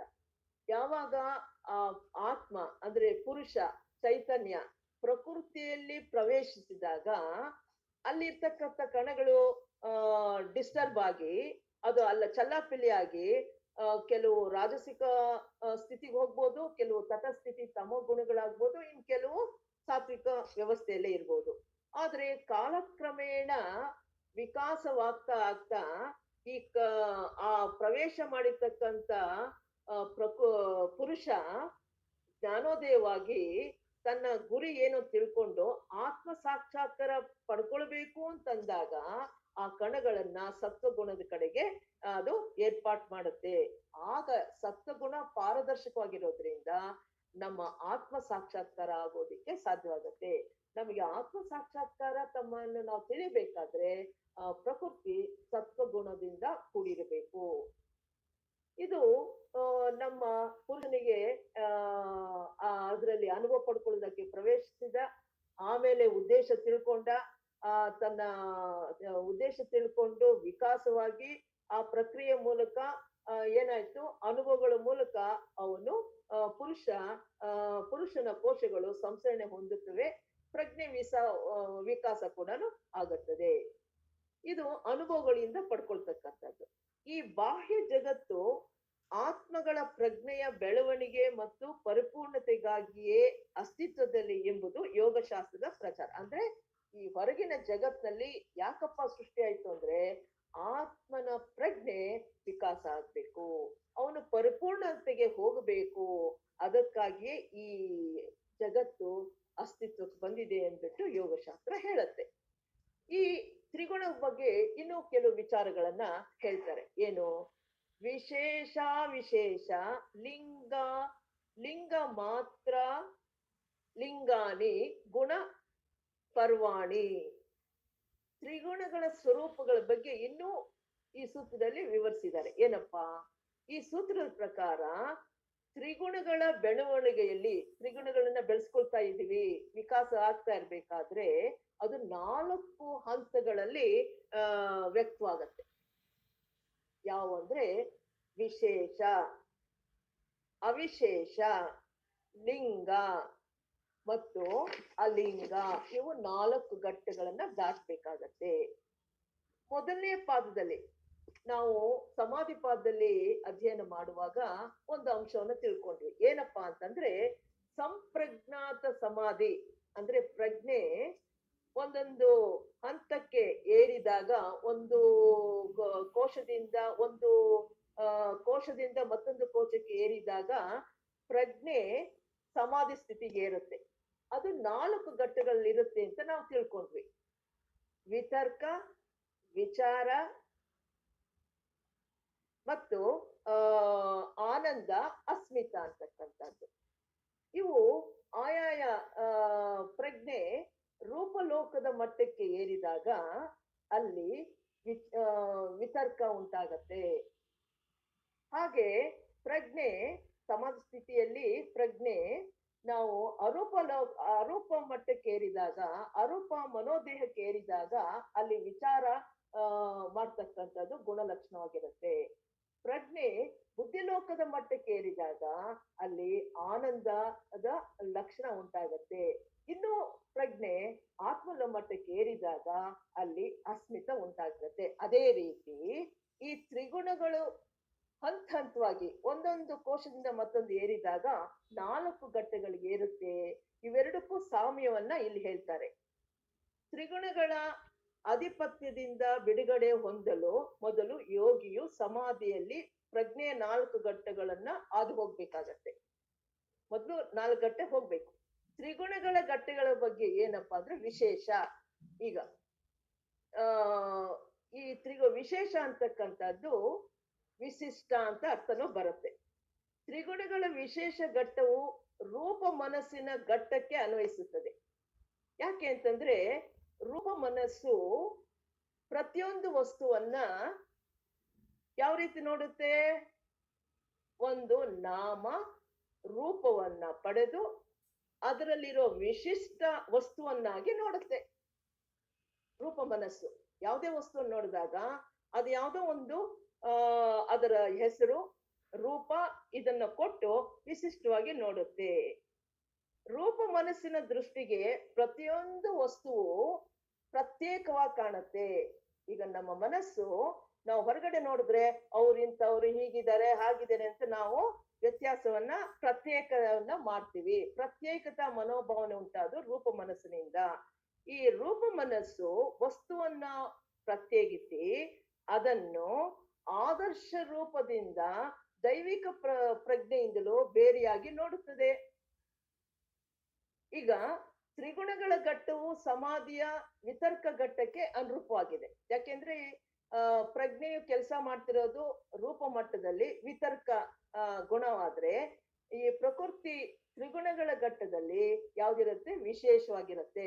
ಉದಾಹರಣೆಗೆ ಹೇಳೋದಾದ್ರೆ ಏನಪ್ಪಾ ಅಂತಂದ್ರೆ, ಒಂದು ವಿಚಾರವನ್ನು ತಿಳ್ಕೊಳ್ಳೋಣ. ಒಂದು ವಿಶೇಷವಾಗಿರ್ತಕ್ಕಂಥ ಸೋನಿ ಅಂತಕ್ಕಂಥ ಒಂದು ಪುಸ್ತಕದಲ್ಲಿ ಹೇಳಿರ್ತಕ್ಕ ಉದಾಹರಣೆ ಕೊಡೋಣ. ಸೋನಿ ಅಂತಕ್ಕಂಥ ನಾಯಿ ಒಂದು ವಿಶಿಷ್ಟವಾದ ಪ್ರಾಣಿ ಅಂತ ಇಟ್ಕೊಳ್ಳೋಣ. ಇದು ಈ ನಾಯಿ ಅಂತ ನಾವು ರೂಪ ಮನಸ್ಸು ನೋಡಿದಾಗ ಎಲ್ಲಾ ನಿರ್ಜೀವ ವಸ್ತುಗಳಿಂದಲೂ ಎಲ್ಲಾ ಪ್ರಾಣಿಗಳಿಂದಲೂ ಇದು ಬೇರೆಯಾಗಿದೆ. ಇದು ಒಂದು ಸಜೀವ ಪ್ರಾಣಿ ಅಂತ ಮೊದಲು ನಾವು ಗುರುತಿಸ್ತೀವಿ. ಅದರಲ್ಲಿ ಸೋನಿ ಎಂಬ ನಾಯಿಯು ಹೆಸರು ಕೊಟ್ಟು ಸೋನಿ, ಅದು ಆಲ್ಸೇಷಿಯನ್ ನಾಯಿ ಅಂದಾಗ ನಾಯಿಗಳಲ್ಲಿ ಆಲ್ಸೇಷಿಯನ್ ಅನ್ನೋದು ವಿಶಿಷ್ಟವಾಗಿರ್ತಕ್ಕಂಥ ಒಂದು ಗುಣಲಕ್ಷಣ ಹೊಂದಿರ್ತಕ್ಕಂಥದ್ದು ಪ್ರತ್ಯೇಕ ಮಾಡುತ್ತೆ. ನಾಯಿಗಳಿಂದಲೇ ಆಲ್ಸೇಷಿಯನ್ ನಾಯಿ ಅಂತಕ್ಕಂಥದ್ದು ಒಂದು ಪ್ರಾಣಿ, ಸಜೀವ ಪ್ರಾಣಿ. ಅದರಲ್ಲಿ ಆಲ್ಸೇಷಿಯನ್ ಅಂತಕ್ಕಂಥದ್ದು ವಿಶೇಷವಾಗಿರ್ತಕ್ಕಂಥ ಒಂದು ನಾಯಿ. ಈ ರೀತಿ ವಿಶೇಷವಾಗಿ ನೋಡ್ತಕ್ಕಂಥ ಗುಣ ಈ ತ್ರಿಗುಣಗಳಲ್ಲಿ ಉಂಟಾಗತ್ತೆ. ಇದನ್ನ ವಿಶೇಷ, ವಿಶಿಷ್ಟ ಅಂತಕ್ಕಂಥದ್ದು ನಾವು ಪ್ರತ್ಯೇಕ ಮಾಡುವುದರಿಂದ ನಾವು ಈ ವಿಧಾನವನ್ನ ವಿತರ್ಕ ರೂಪ ಮನಸ್ಸಿನಲ್ಲಿ ತರ್ಕ ಮಾಡುತ್ತೆ, ಲಾಜಿಕ್ ಹೇಳುತ್ತೆ, ಇದು ಈ ಕಾರಣದಿಂದ ಹೀಗಿದೆ, ಇದು ಆಲ್ಸಿಷನ್ ಆಗಿ ಎತ್ತರ ಇದೆ, ಪಮೇರಿಯನ್ಗಿಂತ ವ್ಯತ್ಯಾಸ ಇದೆ ಅಂತ ಅದು ಪ್ರತ್ಯೇಕ ಮಾಡಿ ಅದನ್ನ ತಿಳ್ಕೊಳ್ತಕ್ಕಂಥದ್ದು ಒಂದು ಘಟ್ಟ. ಹೇಗೆ ಪ್ರಜ್ಞೆ ವಿತರ್ಕದಿಂದ ರೂಪುಮನಸ್ಸನ್ನ ತಿಳ್ಕೊಂಡ್ರೆ ತ್ರಿಗುಣಗಳು ಅದಕ್ಕೊಂದು ವಿಶೇಷತೆಯನ್ನ ವಿಶಿಷ್ಟತೆಯನ್ನ ಕೊಡುತ್ತೆ. ಆ ತ್ರಿಗುಣ ಎರಡನೇ ಘಟ್ಟ ಯಾವುದು ಅಂತಂದ್ರೆ ಅವಿಶೇಷ, ವಿಶೇಷವಿಲ್ಲದೆ ಇರೋದು, ಅಂದ್ರೆ ಯೂನಿವರ್ಸಲ್, ಸಾರ್ವತ್ರಿಕವಾಗಿರ್ತಕ್ಕಂಥದ್ದು. ಇದು ಅರೂಪ ಮನಸ್ಸಿನ ಕಾರ್ಯಾಚರಣೆಗೆ ಬರ್ತಕ್ಕಂಥದ್ದು. ಅರೂಪ ಮನಸ್ಸೇನು, ಒಂದು ಆದರ್ಶ, ಒಂದು ತತ್ವ ವಿಚಾರ ಮತ್ತು ಅಮೂರ್ತ ವಿಚಾರಗಳು, ಸಾರ್ವತ್ರಿಕವಾಗಿರ್ತಕ್ಕಂಥ ಧ್ಯೇಯಗಳು, ಇವುಗಳನ್ನ ಕುರಿತು ಚಿಂತಿಸ್ತಕ್ಕಂಥದ್ದು ಅರೂಪ ಮನಸ್ಸು. ಇದು ಯೂನಿವರ್ಸಲ್ ಅಂತಂದ್ರೆ, ಈಗ ಉದಾಹರಣೆ ಹೇಳಿದ್ರೆ ನಾಯಿ ಅಂತಂದ್ರೆ ನಾಯಿತನ ಅಂತಕ್ಕಂಥದ್ದು ಅಮೂರ್ತ ಸ್ಥಿತಿ. ಎಲ್ಲ ಸಾಧಾರಣವಾಗಿ ನಾಯಿಗಳು ಹೇಗಿರುತ್ತೆ, ಅದು ಕಾಲ ಇರುತ್ತೆ, ಬಾಲ್ ಇರುತ್ತೆ, ನಡೆಯುತ್ತೆ, ಇಷ್ಟುತ್ರ ಇರುತ್ತೆ ಅಂತಕ್ಕಂಥದ್ದು ವಿಶೇಷ. ವಿಶೇಷವಿಲ್ಲದೆ ಇರ್ತಕ್ಕಂಥದ್ದು ಯೂನಿವರ್ಸಲ್, ಸಾರ್ವತ್ರಿಕವಾಗಿರ್ತಕ್ಕಂಥದ್ದು. ಒಂದು ಇಂಥ ಅಮೂರ್ತ ಕಲ್ಪನೆಯನ್ನ ಮಾಡ್ತಕ್ಕಂಥದ್ದು. ಇನ್ನು ಅಮೂರ್ತ ಕಲ್ಪನೆ ಅಂತಕ್ಕಂಥದ್ದು ಈಗ ಎಲ್ಲರನ್ನೂ ನಾನು ಪ್ರೀತಿಸ್ತೀನಿ, ಅಥವಾ ದೇಶಭಕ್ತಿ, ಭಕ್ತಿ, ಪ್ರೇಮ, ತ್ಯಾಗ, ಇವುಗಳೆಲ್ಲ ಕೂಡ ಸಾಮಾನ್ಯ ವಿಶಿಷ್ಟ ವಸ್ತುಗಳಿಗಿಂತ ಸಾಮಾನ್ಯ ಲಕ್ಷ್ಯಗಳನ್ನ ಪ್ರತ್ಯೇಕಿಸಿ ಅವುಗಳನ್ನು ಒಂದೇ ಎಂದು ಅಮೂರ್ತ ಕಲ್ಪನೆಯಲ್ಲಿ ಸಂಘಟಿಸುವ ಮಾನಸಿಕ ಪ್ರಕ್ರಿಯೆಗೆ ವಿಚಾರವೆಂದು ಹೇಳ್ತೀವಿ. ಪ್ರಜ್ಞೆ ವಿಚಾರ ಮಾಡುತ್ತೆ. ಇದು ಸಾಮಾನ್ಯವಾಗಿದೆ, ಸರ್ವೇ ಸಾಧಾರಣವಾಗಿದೆ. ಇದಕ್ಕೆ ಯಾವ ಒಂದು ರೂಪ ಇಲ್ಲ, ಎಲ್ಲಾದ್ರಲ್ಲೂ ಕಾಮನ್ ಫ್ಯಾಕ್ಟರ್ಸ್ ಅಂತ ಹೇಳ್ತೀವಲ್ಲ, ಅವಿಶೇಷವಾಗಿರ್ತಕ್ಕಂಥದ್ದು ಅರೂಪ ಮನಸ್ಸಿನಿಂದ ಅಮೂರ್ತ ಕಲ್ಪನೆಯಲ್ಲಿ ಉಂಟಾಗುತ್ತದೆ.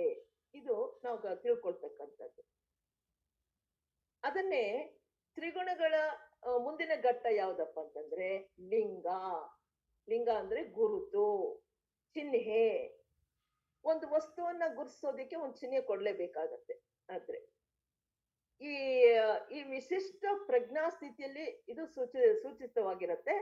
ಈ ಪ್ರಜ್ಞಾ ಸ್ಥಿತಿಯಲ್ಲಿ ವಿಶಿಷ್ಟ ವಸ್ತುಗಳು ಉಳಿದ ವಸ್ತುಗಳಿಂದ ಅದನ್ನು ಪ್ರತ್ಯೇಕಿಸಲು ಸಹಾಯ ಮಾಡುವ ಕೇವಲ ಗುರುತು.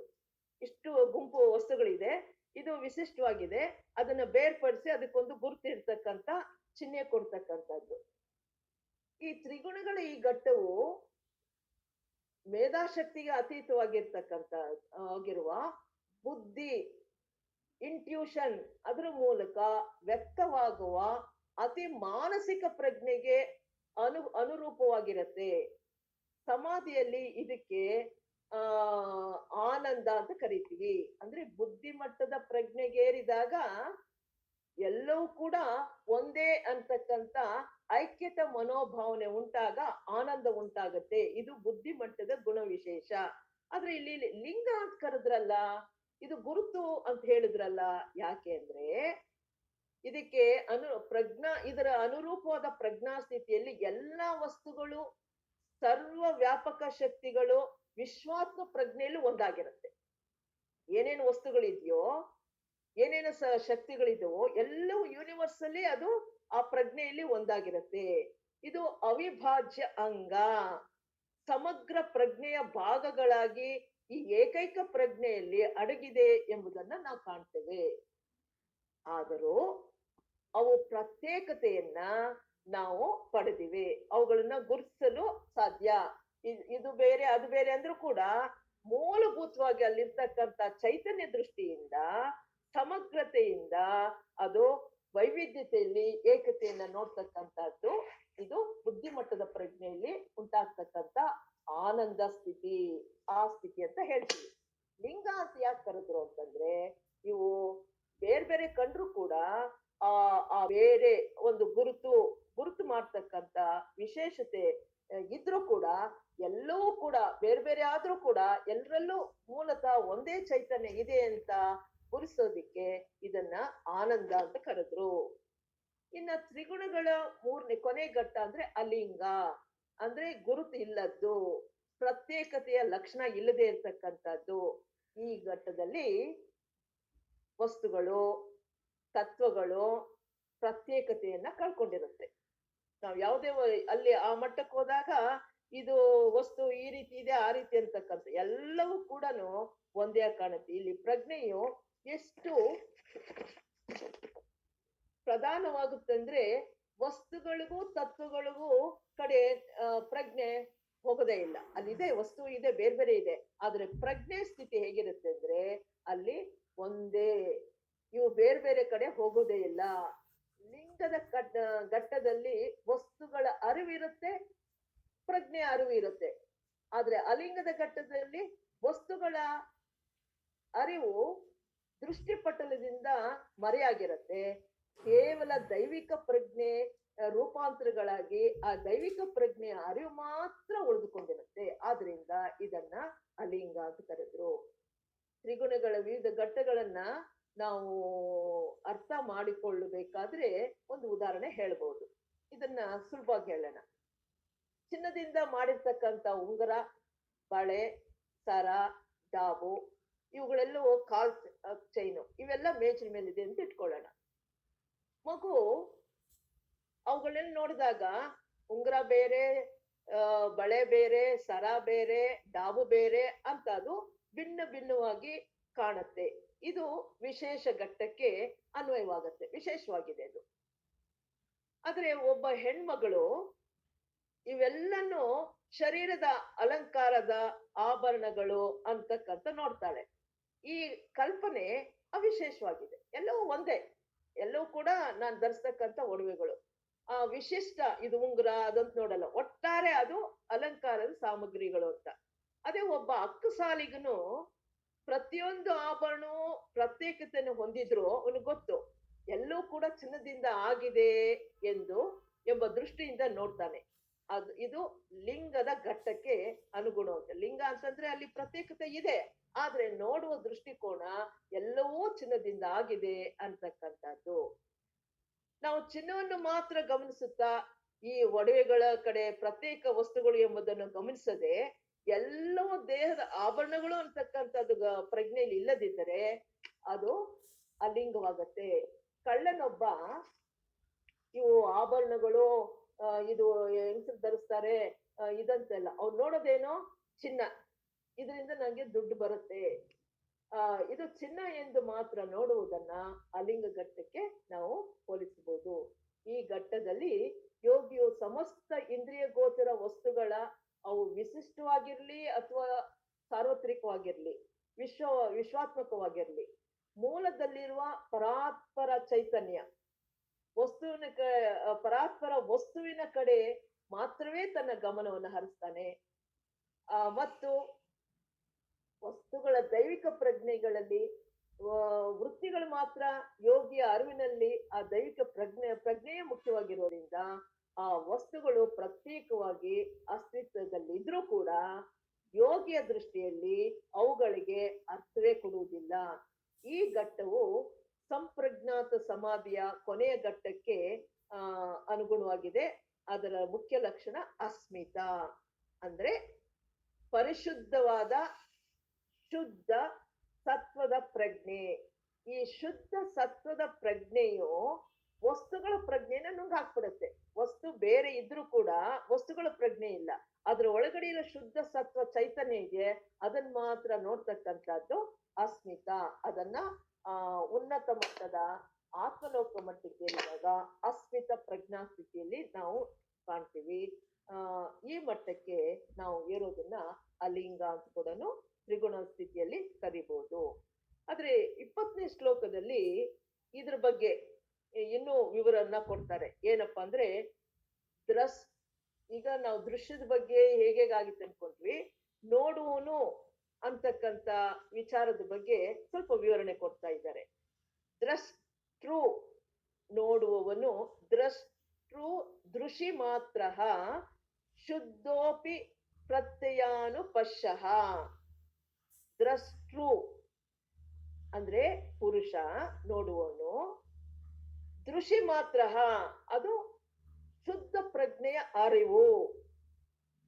ಪುರುಷ ಪ್ರಜ್ಞೆ, ಅದು ಶುದ್ಧವಾದ ಪ್ರಜ್ಞೆ, ಅದನ್ನ ತಿಳ್ಕೊಳ್ತಕ್ಕಂಥದ್ದು, ಅವನೇ ನೋಡುವವನು. ಶುದ್ಧ ಅಪಿ, ಅದು ಶುದ್ಧವಾದರೂ ಅದೇನೋ ಶುದ್ಧವಾಗಿದೆ. ಪ್ರತ್ಯಯ, ಮನಸ್ಸಿನಲ್ಲಿರೋ ವಿಷಯಗಳು ಆ ಅನುಪಶ್ಯಃ, ಅದ್ರ ಜೊತೆ ಸೇರ್ಕೊಂಡು ನೋಡುತ್ತಿರುವಂತೆ ಕಾಣಿಸಿಕೊಳ್ಳುತ್ತಾನೆ. ನೋಡ್ರಿ ಇಲ್ಲಿ, ಅದು ಪುರುಷ ಶುದ್ಧ ಪ್ರಜ್ಞೆನೆ. ಆದರೆ ಆ ಪ್ರತ್ಯಯ ಅಂದ್ರೆ ಯಾವ ಕೋಶದ ಜೊತೆಯಲ್ಲಿ ಸೇರ್ಕೊಂಡಿರ್ತಾನೋ ಆ ವಿಷಯಗಳ ಮುಖಾಂತರ ಅವನು ಕಾಣಿಸ್ಕೊಳ್ತಾನೆ ಅಂತಕ್ಕಂಥದ್ದು ಈ 20ನೇ ಶ್ಲೋಕ ಹೇಳುತ್ತೆ. ಅಂದ್ರೆ ಪುರುಷನು ಜ್ಞಾನ ಮಾತ್ರನು ಶುದ್ಧನಾಗಿದ್ರು ಮನಸ್ಸಿಗೆ ಗೋಚರವಾದ ಭಾವನೆಗಳನ್ನ ನೋಡ್ತಾನೆ. ಅವ್ನು ನೋಡೋದು ಯಾವುದು? ಮನಸ್ಸಿಗೆ ಏನು ಕಣ್ಣು ಕಾಣುತ್ತೋ, ಮನಸ್ಸಿಗೆ ಉಂಟಾಗುತ್ತೋ ಆ ಭಾವನೆಯಿಂದ ನೋಡ್ತಾನೆ. ಪುರುಷನು ಇಂದ್ರಿಯ ಗೋಚರ ಪ್ರಪಂಚದಲ್ಲಿ ಗೂಢವಾಗಿರುವ ಕರ್ತೃ, ಇದು ನಿಜವಾದ ಕೊನೆಯ ಸತ್ಯ. ಪ್ರಕೃತಿಯು ಅವನ ಮೂಲಕ ನವಚೈತನ್ಯ ಪಡೆಯುತ್ತಿದ್ರು, ಅರಿವು ಅವನ ಮೂಲಕ ಉಂಟಾಗುತ್ತಿದ್ರು, ಅವನು ಯಾವಾಗ್ಲೂ ನಮ್ಮಿಂದ ನುಡ್ಸ್ಕೊಳ್ತಾನೆ. ಏಕೆಂದ್ರೆ ಅವನು ಯಾವಾಗ್ಲೂ ತೆರೆಯ ಹಿಂದೆ ಇರುತ್ತಾನೆ. ಪುರುಷ ನಮ್ ಕಾಣಲ್ಲ, ನಾವು ನೋಡ್ತಾ ಇದ್ದೀವಿ, ನಾನು ತಿಳ್ಕೊಳ್ತಾ ಇದ್ದೀನಿ, ನಾನು ಮಾತಾಡ್ತಾ ಇದ್ದೀನಿ, ನನ್ಗೆ ಅರಿವಾಗ್ತಿದೆ, ಆನಂದವಾಗ್ತಿದೆ, ನಾನು ನಾನು ಅಂತ ಹೇಳ್ತೀವಲ್ಲ, ಆ ನಾನು ಅನ್ನೋದಕ್ಕೆ ಶಕ್ತಿ ಕೊಡೋದು ಯಾರು? ಅದರ ಹಿಂದೆ ಇರ್ತಕ್ಕಂಥ ಚೈತನ್ಯ, ಆತ್ಮ. ನಾನು ಕಿಟಕಿಯಿಂದ ನೋಡ್ತಿದ್ದೀನಿ ಅಂತಂದ್ರೆ ಕಿಟಕಿ ನೋಡ್ತಾ ಇಲ್ಲ, ಕಿಟಕಿಯ ಹಿಂದೆ ಇರ್ತಕ್ಕಂಥ ಒಂದು ಚೈತನ್ಯ ನೋಡ್ತಾ ಇದೆ. ಈ ದೃಶ್ಯವನ್ನ ಆದ್ರೆ ಅದು ಗುಪ್ತವಾಗಿದೆ, ಯಾರಿಗೂ ಕಾಣದ ಹಾಗೆ ನೋಡ್ತಾ ಇದೆ. ನಾವು ಒಂದು ಹೇಗೆ ಅಂತಂದ್ರೆ ಒಂದು ಲ್ಯಾಂಪ್ ತೆಗೆದುಕೊಳ್ಳೋಣ, ಬಹಳ ಬ್ರೈಟ್ ಆಗಿರ್ತಕ್ಕಂಥ ದೀಪ ತೆಗೆದುಕೊಂಡು ಆ ದೀಪವನ್ನ ಅನೇಕ ಗೋಳಗಳಿಂದ ಅಂದ್ರೆ ವಿವಿಧ ಬಣ್ಣಗಳ ಗೋಳಗಳಿಂದ ಆವರಿಸ್ಬಿಟ್ರೆ ದೀಪ ಉರಿತಾ ಇದ್ದಷ್ಟು ಬೆಳಕು ಆ ಗೋಳಗಳು ಆವರಿಸಿದಾಗ ನಮಗೆ ಪ್ರಕಾಶಮಾನ ಇರೋದಿಲ್ಲ, ಮಂದವಾಗಿ ಕಾಣುತ್ತೆ. ನಮಗೆ ಆ ಪ್ರಕಾಶಮಾನವಾಗಿ ಕಾಣಬೇಕಾದ್ರೆ ದೀಪನ ಒಂದೊಂದೇ ಗೋಳನ್ನ ತೆಗಿತಾ ಬಂದ್ರೆ ಮೊದಲಿನಂತೆ ದೀಪ ಪ್ರಕಾಶಮಾನವಾಗಿ ಕಾಣುತ್ತೆ. ಹಾಗೆ ಈ ಪುರುಷನು ಕೂಡ ಒಂದು ದೀಪ ಅನ್ಕೊಂಡ್ರೆ, ಉಜ್ವಲ ಬೆಳಕು ಅನ್ಕೊಂಡ್ರೆ, ಅವನು ಹಾಕೊಂಡಿರ್ತಕ್ಕಂಥ ಕೋಶಗಳು ಗೋಳಗಳಿದ್ದ ಹಾಗೆ. ಇದರ ಸಂಬಂಧವನ್ನು ಮೇಲೆ ಉದಾಹರಣೆಗೆ ನಾವು ಹೋಲಿಸಬಹುದು. ಈ ಪುರುಷನ ಪ್ರಜ್ಞೆಯು ಎಲ್ಲಾ ಕೋಶಗಳ ಮೂಲಕ ಹಾದು ಬರುತ್ತೆ. ಎಲ್ಲಾ ಕೋಶಗಳು ಅಂತಂದ್ರೆ ಆತ್ಮಕೋಶ, ಬುದ್ಧಿಕೋಶ, ರೂಪ ಮನೋಕೋಶ, ರೂಪದೇಹ, ಕಾಮದೇಹ, ಸ್ಥೂಲ ದೇಹ, ಇದು ಕೋಶಗಳು. ಅದರ ಒಳಗಡೆ ಇರ್ತಕ್ಕಂಥ ಆತ್ಮ ಜ್ಯೋತಿ ಪುರುಷ ಇದನ್ನಲ್ಲ, ಅದು ಚೈತನ್ಯ ಈ ಕೋಶಗಳ ಮುಖಾಂತರ ಪ್ರಜ್ಞೆಯಾಗಿ ವ್ಯಕ್ತವಾಗತ್ತೆ. ಅತ್ಯಂತ ಹೊರಗಿನ ಕೋಶ ಯಾವುದು? ಸ್ಥೂಲ ಕೋಶ, ಸ್ಥೂಲ ದೇಹ. ಸ್ಥೂಲದ ದೇಹದ ಮೂಲಕ ಪ್ರಜ್ಞೆಯ ಬೆಳಕು ಹೊರಬಂದಾಗ ಆ ಒಳಗಡೆ ಇರುವ ಆ ಜ್ಯೋತಿಯ ಬೆಳಕಿನಷ್ಟು ಬೆಳಕಿರಲ್ಲ, ಅದು ಮಂಕಾಗಿರತ್ತೆ, ಉನ್ನತ ಮಟ್ಟದ ಮಿತಿಗೆ ಒಳಪಟ್ಟಿರತ್ತೆ. ಅವನ ಪರಿಶುದ್ಧವಾದ ಪ್ರಜ್ಞೆಯ ಬೆಳಕನ್ನು ನೋಡಬೇಕಾದ್ರೆ, ಆ ಪುರುಷನ ಪರಿಶುದ್ಧವಾದ ಪ್ರಜ್ಞೆ ನೋಡ್ಬೇಕಾದ್ರೆ ಏನ್ ಮಾಡ್ಬೇಕು? ಒಂದೇ ಮಾರ್ಗ, ಎಲ್ಲ ಕೋಶಗಳನ್ನ ಕಳಚಿ ಹಾಕುವುದು. ಈ ಸೂತ್ರದಲ್ಲಿ ಗಮನಿಸಬೇಕಾದ ಮೊದಲನೇ ಅಂಶವೆಂದರೆ, ಇಂದ್ರಿಯ ಗೋಚರ ಪ್ರಪಂಚದಲ್ಲಿ ಕರ್ತೃ ಆಗಿರುವ ಪುರುಷ ಪರಿಶುದ್ಧವಾದ ಪ್ರಜ್ಞೆ ಅಲ್ಲದೆ ಮತ್ತೇನು ಅಲ್ಲ. ಆದರೆ ಸೂಕ್ಷ್ಮ ಕೋಶಗಳ ಮೂಲಕ ಅಂಶಿಕವಾಗಿ ವ್ಯಕ್ತವಾದ ಪ್ರಜ್ಞೆಯನ್ನು ದ್ರಷ್ಟೃ ಎಂದು ತಪ್ಪಾಗಿ ತಿಳಿಯಬಾರದು. ನಾವೇನೋ ಕಾಣ್ತಾ ಇದ್ರೆ ಇದನ್ನೇ ಪುರುಷ ಅಂತ ನಾವು ತಪ್ಪಾಗಿ ತಿಳ್ಕೊಳ್ಬಾರದು. ನಾವು ಗಮನಿಸಬೇಕಾದ ಎರಡನೇ ಅಂಶ ಏನಪ್ಪಾ ಅಂತಂದ್ರೆ, ದ್ರಷ್ಟೃವು ಪುರುಷನು ಶುದ್ಧ ಪ್ರಜ್ಞೆಯೇ ಹೊರತು ತನ್ನ ಕೋಶಗಳಿಂದ ಬದಲಾವಣೆ ಹೊಂದಿರುವ ಪ್ರಜ್ಞೆ ಅಲ್ಲ. ಕೋಶಗಳನ್ನು ಧರಿಸಿ ಅದು ಪ್ರಜ್ಞೆ ವ್ಯಕ್ತವಾಗೋದ್ರಲ್ಲಿ ವ್ಯತ್ಯಾಸ ಇದೆ. ಅದು ಶುದ್ಧ ಪ್ರಜ್ಞೆನೆ. ಆದರೂ ಅವನು ಒಂದು ಕೋಶದ ಮೂಲಕ ವ್ಯಕ್ತವಾಗುವಾಗ ಆ ಕ್ಷಣದಲ್ಲಿ ಅವನ ಚಿತ್ತದಲ್ಲಿ ಯಾವ ಪ್ರತ್ಯಯ ಇರುತ್ತದೆಯೋ ಅದರಲ್ಲಿ ಅವನು ಮುಳುಗಿ ಹೋಗಿದಂತೆ ಭಾಸವಾಗುತ್ತದೆ. ಏನು ಅಂತಂದ್ರೆ, ಈಗ ಸ್ಥೂಲ ದೇಹದಿಂದ ವ್ಯಕ್ತವಾಗುವಾಗ ಸ್ಥೂಲ ದೇಹ ಪ್ರಕೃತಿ ಆ ಪ್ರಜ್ಞೆ ಮೇಲೆ ಪ್ರಭಾವ ಬಿದ್ದು, ಅಂದ್ರೆ ಅದು ಯಾವ ಪ್ರಕೃತಿ ಸತ್ವಗುಣವಾಗಿದೆಯೋ ತಮೋಗುಣವಾಗಿದೆಯೋ ರಜೋಗುಣದಂತೆ ಆ ಪ್ರಜ್ಞೆ ಆ ವರ್ತಿಸುತ್ತೆ. ಇದನ್ನ ಒಂದು ಉದಾಹರಣೆಯಲ್ಲಿ ಹೇಳೋದಾದ್ರೆ, ಕನ್ನಡಿ ಮುಂದೆ ಒಂದು ವಸ್ತುವನ್ನ ಇಟ್ರೆ, ಕನ್ನಡಿ ಮುಂದೆ ಯಾವ್ದಾದ್ರು ಒಂದು ವಸ್ತುವನ್ನ ಇಟ್ರೆ ಆ ಕನ್ನಡಿ ಏನ್ ಮಾಡುತ್ತೆ, ಆ ವಸ್ತುವನ್ನ ಪ್ರತಿಬಿಂಬಿಸುತ್ತೆ. ಅಥವಾ ತನ್ನ ಮುಂದಿರುವ ವಸ್ತುವಿನ ರೂಪವನ್ನ ತನ್ನದೇ ಕನ್ನಡಿಯಂತೆ ತಾಳಿ ಕನ್ನಡಿಯ ವಸ್ತುವು ಎಂಬಂತೆ ತೋರುತ್ತದೆ. ಈಗ ಕನ್ನಡಿ ಮುಂದೆ ನಾವು ನಿಂತ್ಕೊಂಡಾಗ ಕನ್ನಡಿಯಲ್ಲಿ ನಮ್ಮ ಪ್ರತಿಬಿಂಬ ವ್ಯಕ್ತವಾಗ್ತದೆ. ಕನ್ನಡಿನೇ ನಾವು ಆಗಿರೋದಿಲ್ಲ, ಆದ್ರೆ ಅಲ್ಲಿ ಪ್ರತಿಬಿಂಬ ಮಾತ್ರ ಇರುತ್ತೆ. ಇದೇ ರೀತಿಯಲ್ಲಿ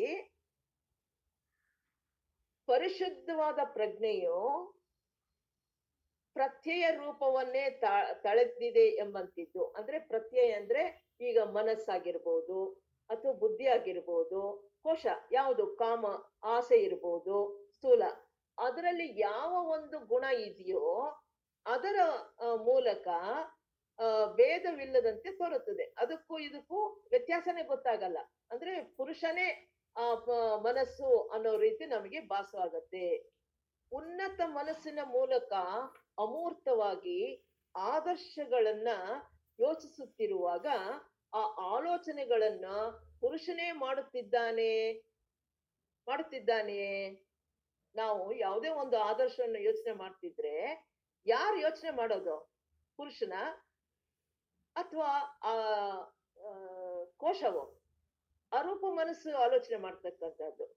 ಆಲೋಚಿಸುವ ಈ ಉಪಾಧಿಯ ಕೆಲಸ, ಉಪಾಧಿಗೆ ಪ್ರಜ್ಞೆಯು ಸಂಪರ್ಕವಾದಾಗ ಆ ಸಂಪರ್ಕವು ಉಪಾಧಿ ತನ್ನ ಕೆಲಸವನ್ನು ಮಾಡುವಂತೆ ಅದಕ್ಕೆ ಸಾಮರ್ಥ್ಯವನ್ನು ನೀಡುತ್ತದೆ. ಆಲೋಚನೆ ಮಾಡುವುದಕ್ಕೆ ಶಕ್ತಿ ಕೊಡೋದು ಆ ಪುರುಷನೇ, ಆದ್ರೆ ಆಲೋಚನೆ ಮಾಡಿದ್ಯಾವುದು? ಆ ಉಪಾಧಿ. ಅದನ್ನ ಒಂದು ಉದಾಹರಣೆ ಮುಖಾಂತರ ಹೇಳೋದಾದ್ರೆ, ಒಂದು ವಿದ್ಯುತ್ ತಂತಿನ ಇಟ್ಕೊಳ್ಳೋಣ. ಸುರುಳಿ ಇರತ್ತೆ, ಅದರ ಮಧ್ಯದಲ್ಲಿ ಮ್ಯಾಗ್ನೆಟ್ ಇಟ್ಟ ತಕ್ಷಣ ಅದು ಅಯಸ್ಕಾಂತವನ್ನ ಅಂದ್ರೆ ಮ್ಯಾಗ್ನೆಟ್ ಇಟ್ಟ ತಕ್ಷಣ ಆ ತಂತಿಯಲ್ಲಿ ವಿದ್ಯುತ್ ಪ್ರವಾಹ ಉತ್ಪತ್ತಿ ಆಗತ್ತೆ. ಇದರಿಂದ ನಮ್ಗೆ ತಿಳಿಯೋದೇನಪ್ಪಾ ಅಂದ್ರೆ, ಅಯಸ್ಕಾಂತ ವಿದ್ಯುತ್ತನ್ನು ಉತ್ಪತ್ತಿ ಮಾಡುತ್ತಿರುವಂತೆ ನಮ್ಗೆ ಕಾಣುತ್ತೆ. ನೇರವಾಗಿ ಅಯಸ್ಕಾಂತ ವಿದ್ಯುತ್ತನ್ನು ಉತ್ಪತ್ತಿ ಮಾಡೋದಿಲ್ಲ, ಆದರೆ ಅದರ ಒಂದು ಸಂಬಂಧದಿಂದ ವಿದ್ಯುತ್ ಉತ್ಪಾದನೆಗೆ ಅದು ಸಹಾಯ ಮಾಡುತ್ತೆ. ಆದ್ರೆ ಹೀಗೆ ನಾವು ಪ್ರತ್ಯಯ ಯಾವ ಒಂದು ಮಟ್ಟದಲ್ಲಿದೆಯೋ, ಪ್ರಕೃತಿಯ ವಿಷಯ ಏನಿದೆಯೋ, ಸ್ವಭಾವ ಏನಿದೆಯೋ, ಅದರ ಮುಖಾಂತರ ಪ್ರಜ್ಞೆ ವ್ಯಕ್ತವಾದಾಗ ಆ ಪುರುಷನೇ ಅದರ ಮುಖಾಂತರ ವ್ಯಕ್ತವಾಗ್ತಿದೆ ಅಂತ ನಾವು ಭಾವಿಸ್ಕೊಳ್ತೀವಿ. ಇದನ್ನ ನಾವು ಒಂದು ಭ್ರಮೆಗೆ, ಯಾಕೆಂದ್ರೆ ಅಸ್ಮಿತ ಆಗಿರೋದ್ರಿಂದ, ಆ ಕೋಶದೊಡನೆ ಪುರುಷ ಒಂದಾಗಿರೋದ್ರಿಂದ ಅದೇ ನಾನು ಅಂತ ಭಾವಿಸೋದ್ರಿಂದ ನಾನ್ ನೋಡ್ತಾ ಇದ್ದೀನಿ, ನಾನು ಯೋಚನೆ ಮಾಡ್ತಾ ಇದ್ದೀನಿ, ನಾನು ತಿಳ್ಕೊಳ್ತಾ ಇದ್ದೀನಿ, ನಾನು ಆನಂದ ಪಡ್ತಾ ಇದ್ದೀನಿ ಅಂತ ನಾವು ತಿಳ್ಕೊಳ್ತೀವಿ. ಈ ವಿಚಾರವನ್ನ ನಾವು ಗಮನಿಸಿದಾಗ ಇವೆಲ್ಲವೂ ಕೂಡ ಆ ಪುರುಷ ಶಕ್ತಿ ಮುಖ್ಯ. ಆ ಪುರುಷನೇ ಆ ರೀತಿ ಯೋಚನೆ ಮಾಡ್ತಾ ಇಲ್ಲ. ಆ ಯೋಚನೆ ಮಾಡ್ತಕ್ಕಂಥ ಶಕ್ತಿ ಕೊಟ್ಟಿರೋದು ನಮ್ಮ ಒಳಗಡೆ ಇರ್ತಕ್ಕಂಥ ಆತ್ಮಶಕ್ತಿ, ಆ ಪುರುಷ ಶಕ್ತಿ ಅಂತಕ್ಕಂಥದ್ದು ನಾವು ಇಲ್ಲಿ ಗಮನಿಸ್ಬೇಕಾದ್ದು. ಹಾಗೆ ಇನ್ನೊಂದು ವಿಚಾರ, ತದರ್ಥ ಏವ ದೃಶ್ಯಾಸ್ಮತಂ, ದೃಶ್ಯವಿರುವುದೇ ಅವನಿಗಾಗಿ. ಈ ಜಗತ್ತು ಇರುವುದು, ಪ್ರಕೃತಿ ಯಾಕಪ್ಪ ಇದೆ ಅಂತಂದ್ರೆ, ಆಗ್ಲೇ ಹೇಳಿದ್ವಿ, ಈ ಪುರುಷನ ಅನುಭವಕ್ಕಾಗಿ ಇದೆ ಅಂತಕ್ಕಂಥದ್ದು ನಾವು ತಿಳ್ಕೊಳ್ಬೇಕು. ಈ ಪ್ರಪಂಚ, ಈ ಜಗತ್ತು ಯಾಕಿದೆ? ಆ ಪುರುಷ ಪ್ರಕೃತಿಯಲ್ಲಿ ಪ್ರವೇಶ ಮಾಡೋದು ಯಾಕಪ್ಪ ಅಂತಂದ್ರೆ, ಆ ಪುರುಷನಲ್ಲಿ ಪರಮಾತ್ಮನ ಶಕ್ತಿ ಬೀಜ ರೂಪದಲ್ಲಿದೆ. ಆ ಬೀಜ ರೂಪದಲ್ಲಿರ್ತಕ್ಕಂಥ ಶಕ್ತಿಗಳು ಅದು ವಿಕಾಸವಾಗಿ ಪೂರ್ಣವಾಗಿ ಬೆಳಿಬೇಕಾದ್ರೆ ಪ್ರಕೃತಿ ಬಹಳ ಅಗತ್ಯ.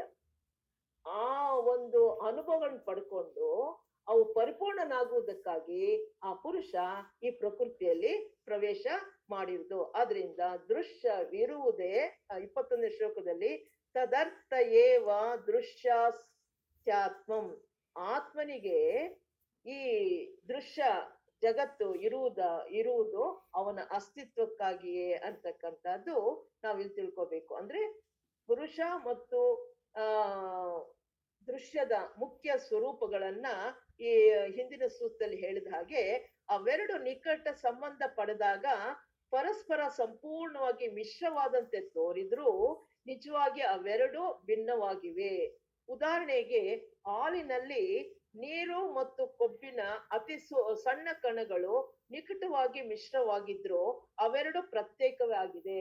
ಎರಡು ಮಿಶ್ರವಾಗ್ಬಿಟ್ಟಿದೆ. ಹಾಲಿನಲ್ಲಿ ಸಕ್ಕರೆ ಸೇರ್ಕೊಂಡ್ಬಿಟ್ಟಿದೆ, ಹಾಲಿನಲ್ಲಿ ತುಪ್ಪ ಇದೆ. ಆದ್ರೆ ಅವೆರಡು ಸೇರಿದಂಗ್ ಕಂಡ್ರು ಕೂಡ ಅದು ತುಪ್ಪನೇ ಬೇರೆ, ಹಾಲೇ ನೀರೇ ಬೇರೆ. ಇದನ್ನ ನಾವು ಇಲ್ಲಿ ತಿಳ್ಕೊಳ್ಬೇಕು. ಆದರೆ ಅದರಲ್ಲಿ ಅದರ ಶಕ್ತಿ ಅರಿದು ಅದು ವ್ಯಕ್ತವಾಗೋದಕ್ಕೆ, ಅಂದ್ರೆ ಈ ಅನುಭವವನ್ನು ಪಡ್ಕೊಂಡು ಮುಂದೆ ಆತ್ಮ ಸಾಕ್ಷಾತ್ಕಾರವಾಗುವುದಕ್ಕಾಗಿ ಈ ಜಗತ್ತು ಇದೆ ಅಂತಕ್ಕಂಥದ್ದು ನಾವು ತಿಳ್ಕೊಳ್ಬೇಕು. ಇನ್ನು ಒಂದು ಕೃತಾರ್ಥಂ ಪ್ರತಿ ನಷ್ಟಂ ಮಶ್ಯ ನಷ್ಟಂ ತದಸ್ಯ ಸಾಧಾರಣತ್ವಾತ್, ಅಂದ್ರೆ ಯಾರ ಉದ್ದೇಶ ಪೂರ್ತಿ ಆಯಿತೋ ಅಂತವನಿಗೆ ಈ ದೃಶ್ಯದ ಅಗತ್ಯವಿರುವುದಿಲ್ಲ. ಆತ್ಮ ಸಾಕ್ಷಾತ್ಕಾರ ಪಡ್ಕೊಂಡ್ಬಿಟ್ಟ, ಅವನ ಉದ್ದೇಶ ನೆರವೇರಿತು. ಆಮೇಲೆ ಈ ಜಗತ್ತು ಅವನಿಗೆ ಉಪಯೋಗ ಇಲ್ಲ, ಅಸ್ತಿತ್ವದಲ್ಲಿ ಇದ್ರೂ ಕೂಡ ಅವನನ್ನ ಏನು ಬಾಧಿಸೋದಿಲ್ಲ. ಆದರೆ ಈ ಜಗತ್ತಿದೆ ಯಾರಿಗಾಗಿ? ಉಳಿದವರಿಗಾಗಿ. ಅವನಿಗೂ ಈ ದೃಶ್ಯ ಸಾಮಾನ್ಯವಾಗಿರುವುದರಿಂದ ಉಳಿದವರ ಸಲುವಾಗಿ ಅದು ಅಸ್ತಿತ್ವದಲ್ಲಿ ಇರುತ್ತೆ. ಹೀಗೆ ದೃಶ್ಯ ಅಂದ್ರೆ ಈ ಜಗತ್ತು, ವ್ಯಕ್ತ ಜಗತ್ತು, ಪ್ರಕೃತಿ ಮತ್ತು ದ್ರಷ್ಟೃ ಅಂದ್ರೆ ಪುರುಷ, ಇವೆರಡರ ಸಮ್ಮಿಲನದಿಂದ ನಮಗೆ ಕ್ಲೇಶಗಳು ಉಂಟಾಗತ್ತೆ. ಆ ಕ್ಲೇಶಗಳನ್ನ ನಿವಾರಣೆ ಮಾಡ್ಕೊಳ್ಬೇಕಾದ್ರೆ ಇದರ ಸ್ವರೂಪ ಉದ್ದೇಶವನ್ನ ತಿಳ್ಕೊಂಡಾಗ ಅದ್ರ ಜೊತೆಯಲ್ಲಿ ನಾವು ಯಾವ ರೀತಿ ನಿರ್ವಹಿಸಬಹುದು ಅಂತಕ್ಕಂಥ ತಿಳ್ಕೊಂಡಾಗ ಅನುಭವವನ್ನು ಪಡ್ಕೊಂಡು ಅವುಗಳಿಗೆ ಅಂಟುಕೊಳ್ಳದೆ, ಅವುಗಳ ಜೊತೆಯಲ್ಲಿ ಇದ್ರೂ ಯಾವ ರೀತಿ ಹಾಲಿನಲ್ಲಿ ತುಪ್ಪ ಇದ್ರೂ ಕೂಡ ಅದಕ್ಕೆ ಸೇರಿದ ಕಂಡ್ರು ಕೂಡ ಅದು ಬೇರೆಯಾಗಿ ಕಾಣುತ್ತೋ ಹಾಗೆ ಪುರುಷ ಅದ್ರ ಜೊತೆಯಲ್ಲಿ ಇದ್ರೂ ಕೂಡ ಆತ್ಮ ಸಾಕ್ಷಾತ್ಕಾರ ಕಡೆಗೆ ವಿಕಾಸವಾಗುತ್ತೆ ಅಂತಕ್ಕಂಥದ್ದು ಈ ಶ್ಲೋಕಗಳಲ್ಲಿ ವಿವರವಾಗಿ ತಿಳಿಸಿದ್ದಾರೆ. ಹೀಗೆ ಸಾಧನೆಯನ್ನ ಮಾಡ್ತಕ್ಕಂಥವರು ಮುಖ್ಯವಾಗಿ ನಮಗೆ ಇರ್ತಕ್ಕಂಥ ದುಃಖದ ಮೂಲ ಕಾರಣ ಯಾವ್ದ್ರಿಂದ ಬರುತ್ತೆ, ಆ ಮೂಲ ಕಾರಣ ಬರೋದನ್ನ ತಿಳ್ಕೊಂಡ್ಮೇಲೆ ಆ ಪ್ರಕೃತಿ ಪುರುಷನ ಸಂಯೋಗದಿಂದ ಬರುತ್ತೆ ಅಂತ ತಿಳ್ಕೊಂಡ್ವಿ. ಅವುಗಳ ಸ್ವರೂಪ ಏನು, ಅವುಗಳ ಉದ್ದೇಶವೇನು, ಅದನ್ನೆಲ್ಲ ತಿಳ್ಕೊಂಡಾಗ ನಾವು ಈ ಜಗತ್ನಲ್ಲಿ ಅಂಟದೆ ಯಾವ ಬಂಧನಕ್ಕೂ ಸಿಕ್ಕಾಕದೆ ಅದರಿಂದ ಪ್ರಯೋಜನ ಪಡ್ಕೊಂಡು ನಮ್ಮ ಗುರಿ ಕಡೆಗೆ ನಾವು ಸಾಗೋದಿಕ್ಕೆ ಸಾಧ್ಯವಾಗುತ್ತೆ ಅಂತ ಹೇಳ್ತಾ ಈ ದಿನದ ವಿಚಾರವನ್ನ ಹೇಳೋದಿಕ್ಕೆ ಜಗದೀಶ್ ಅವರು ಅವಕಾಶ ಮಾಡಿಕೊಟ್ರು ಅಂತ ನಾನು ಹೇಳ್ತೀನಿ. ಇದ್ರ ಬಗ್ಗೆ ಏನಾದ್ರೂ ಪ್ರಶ್ನೆಗಳಿದ್ರೆ ಕೇಳ್ಬೋದು.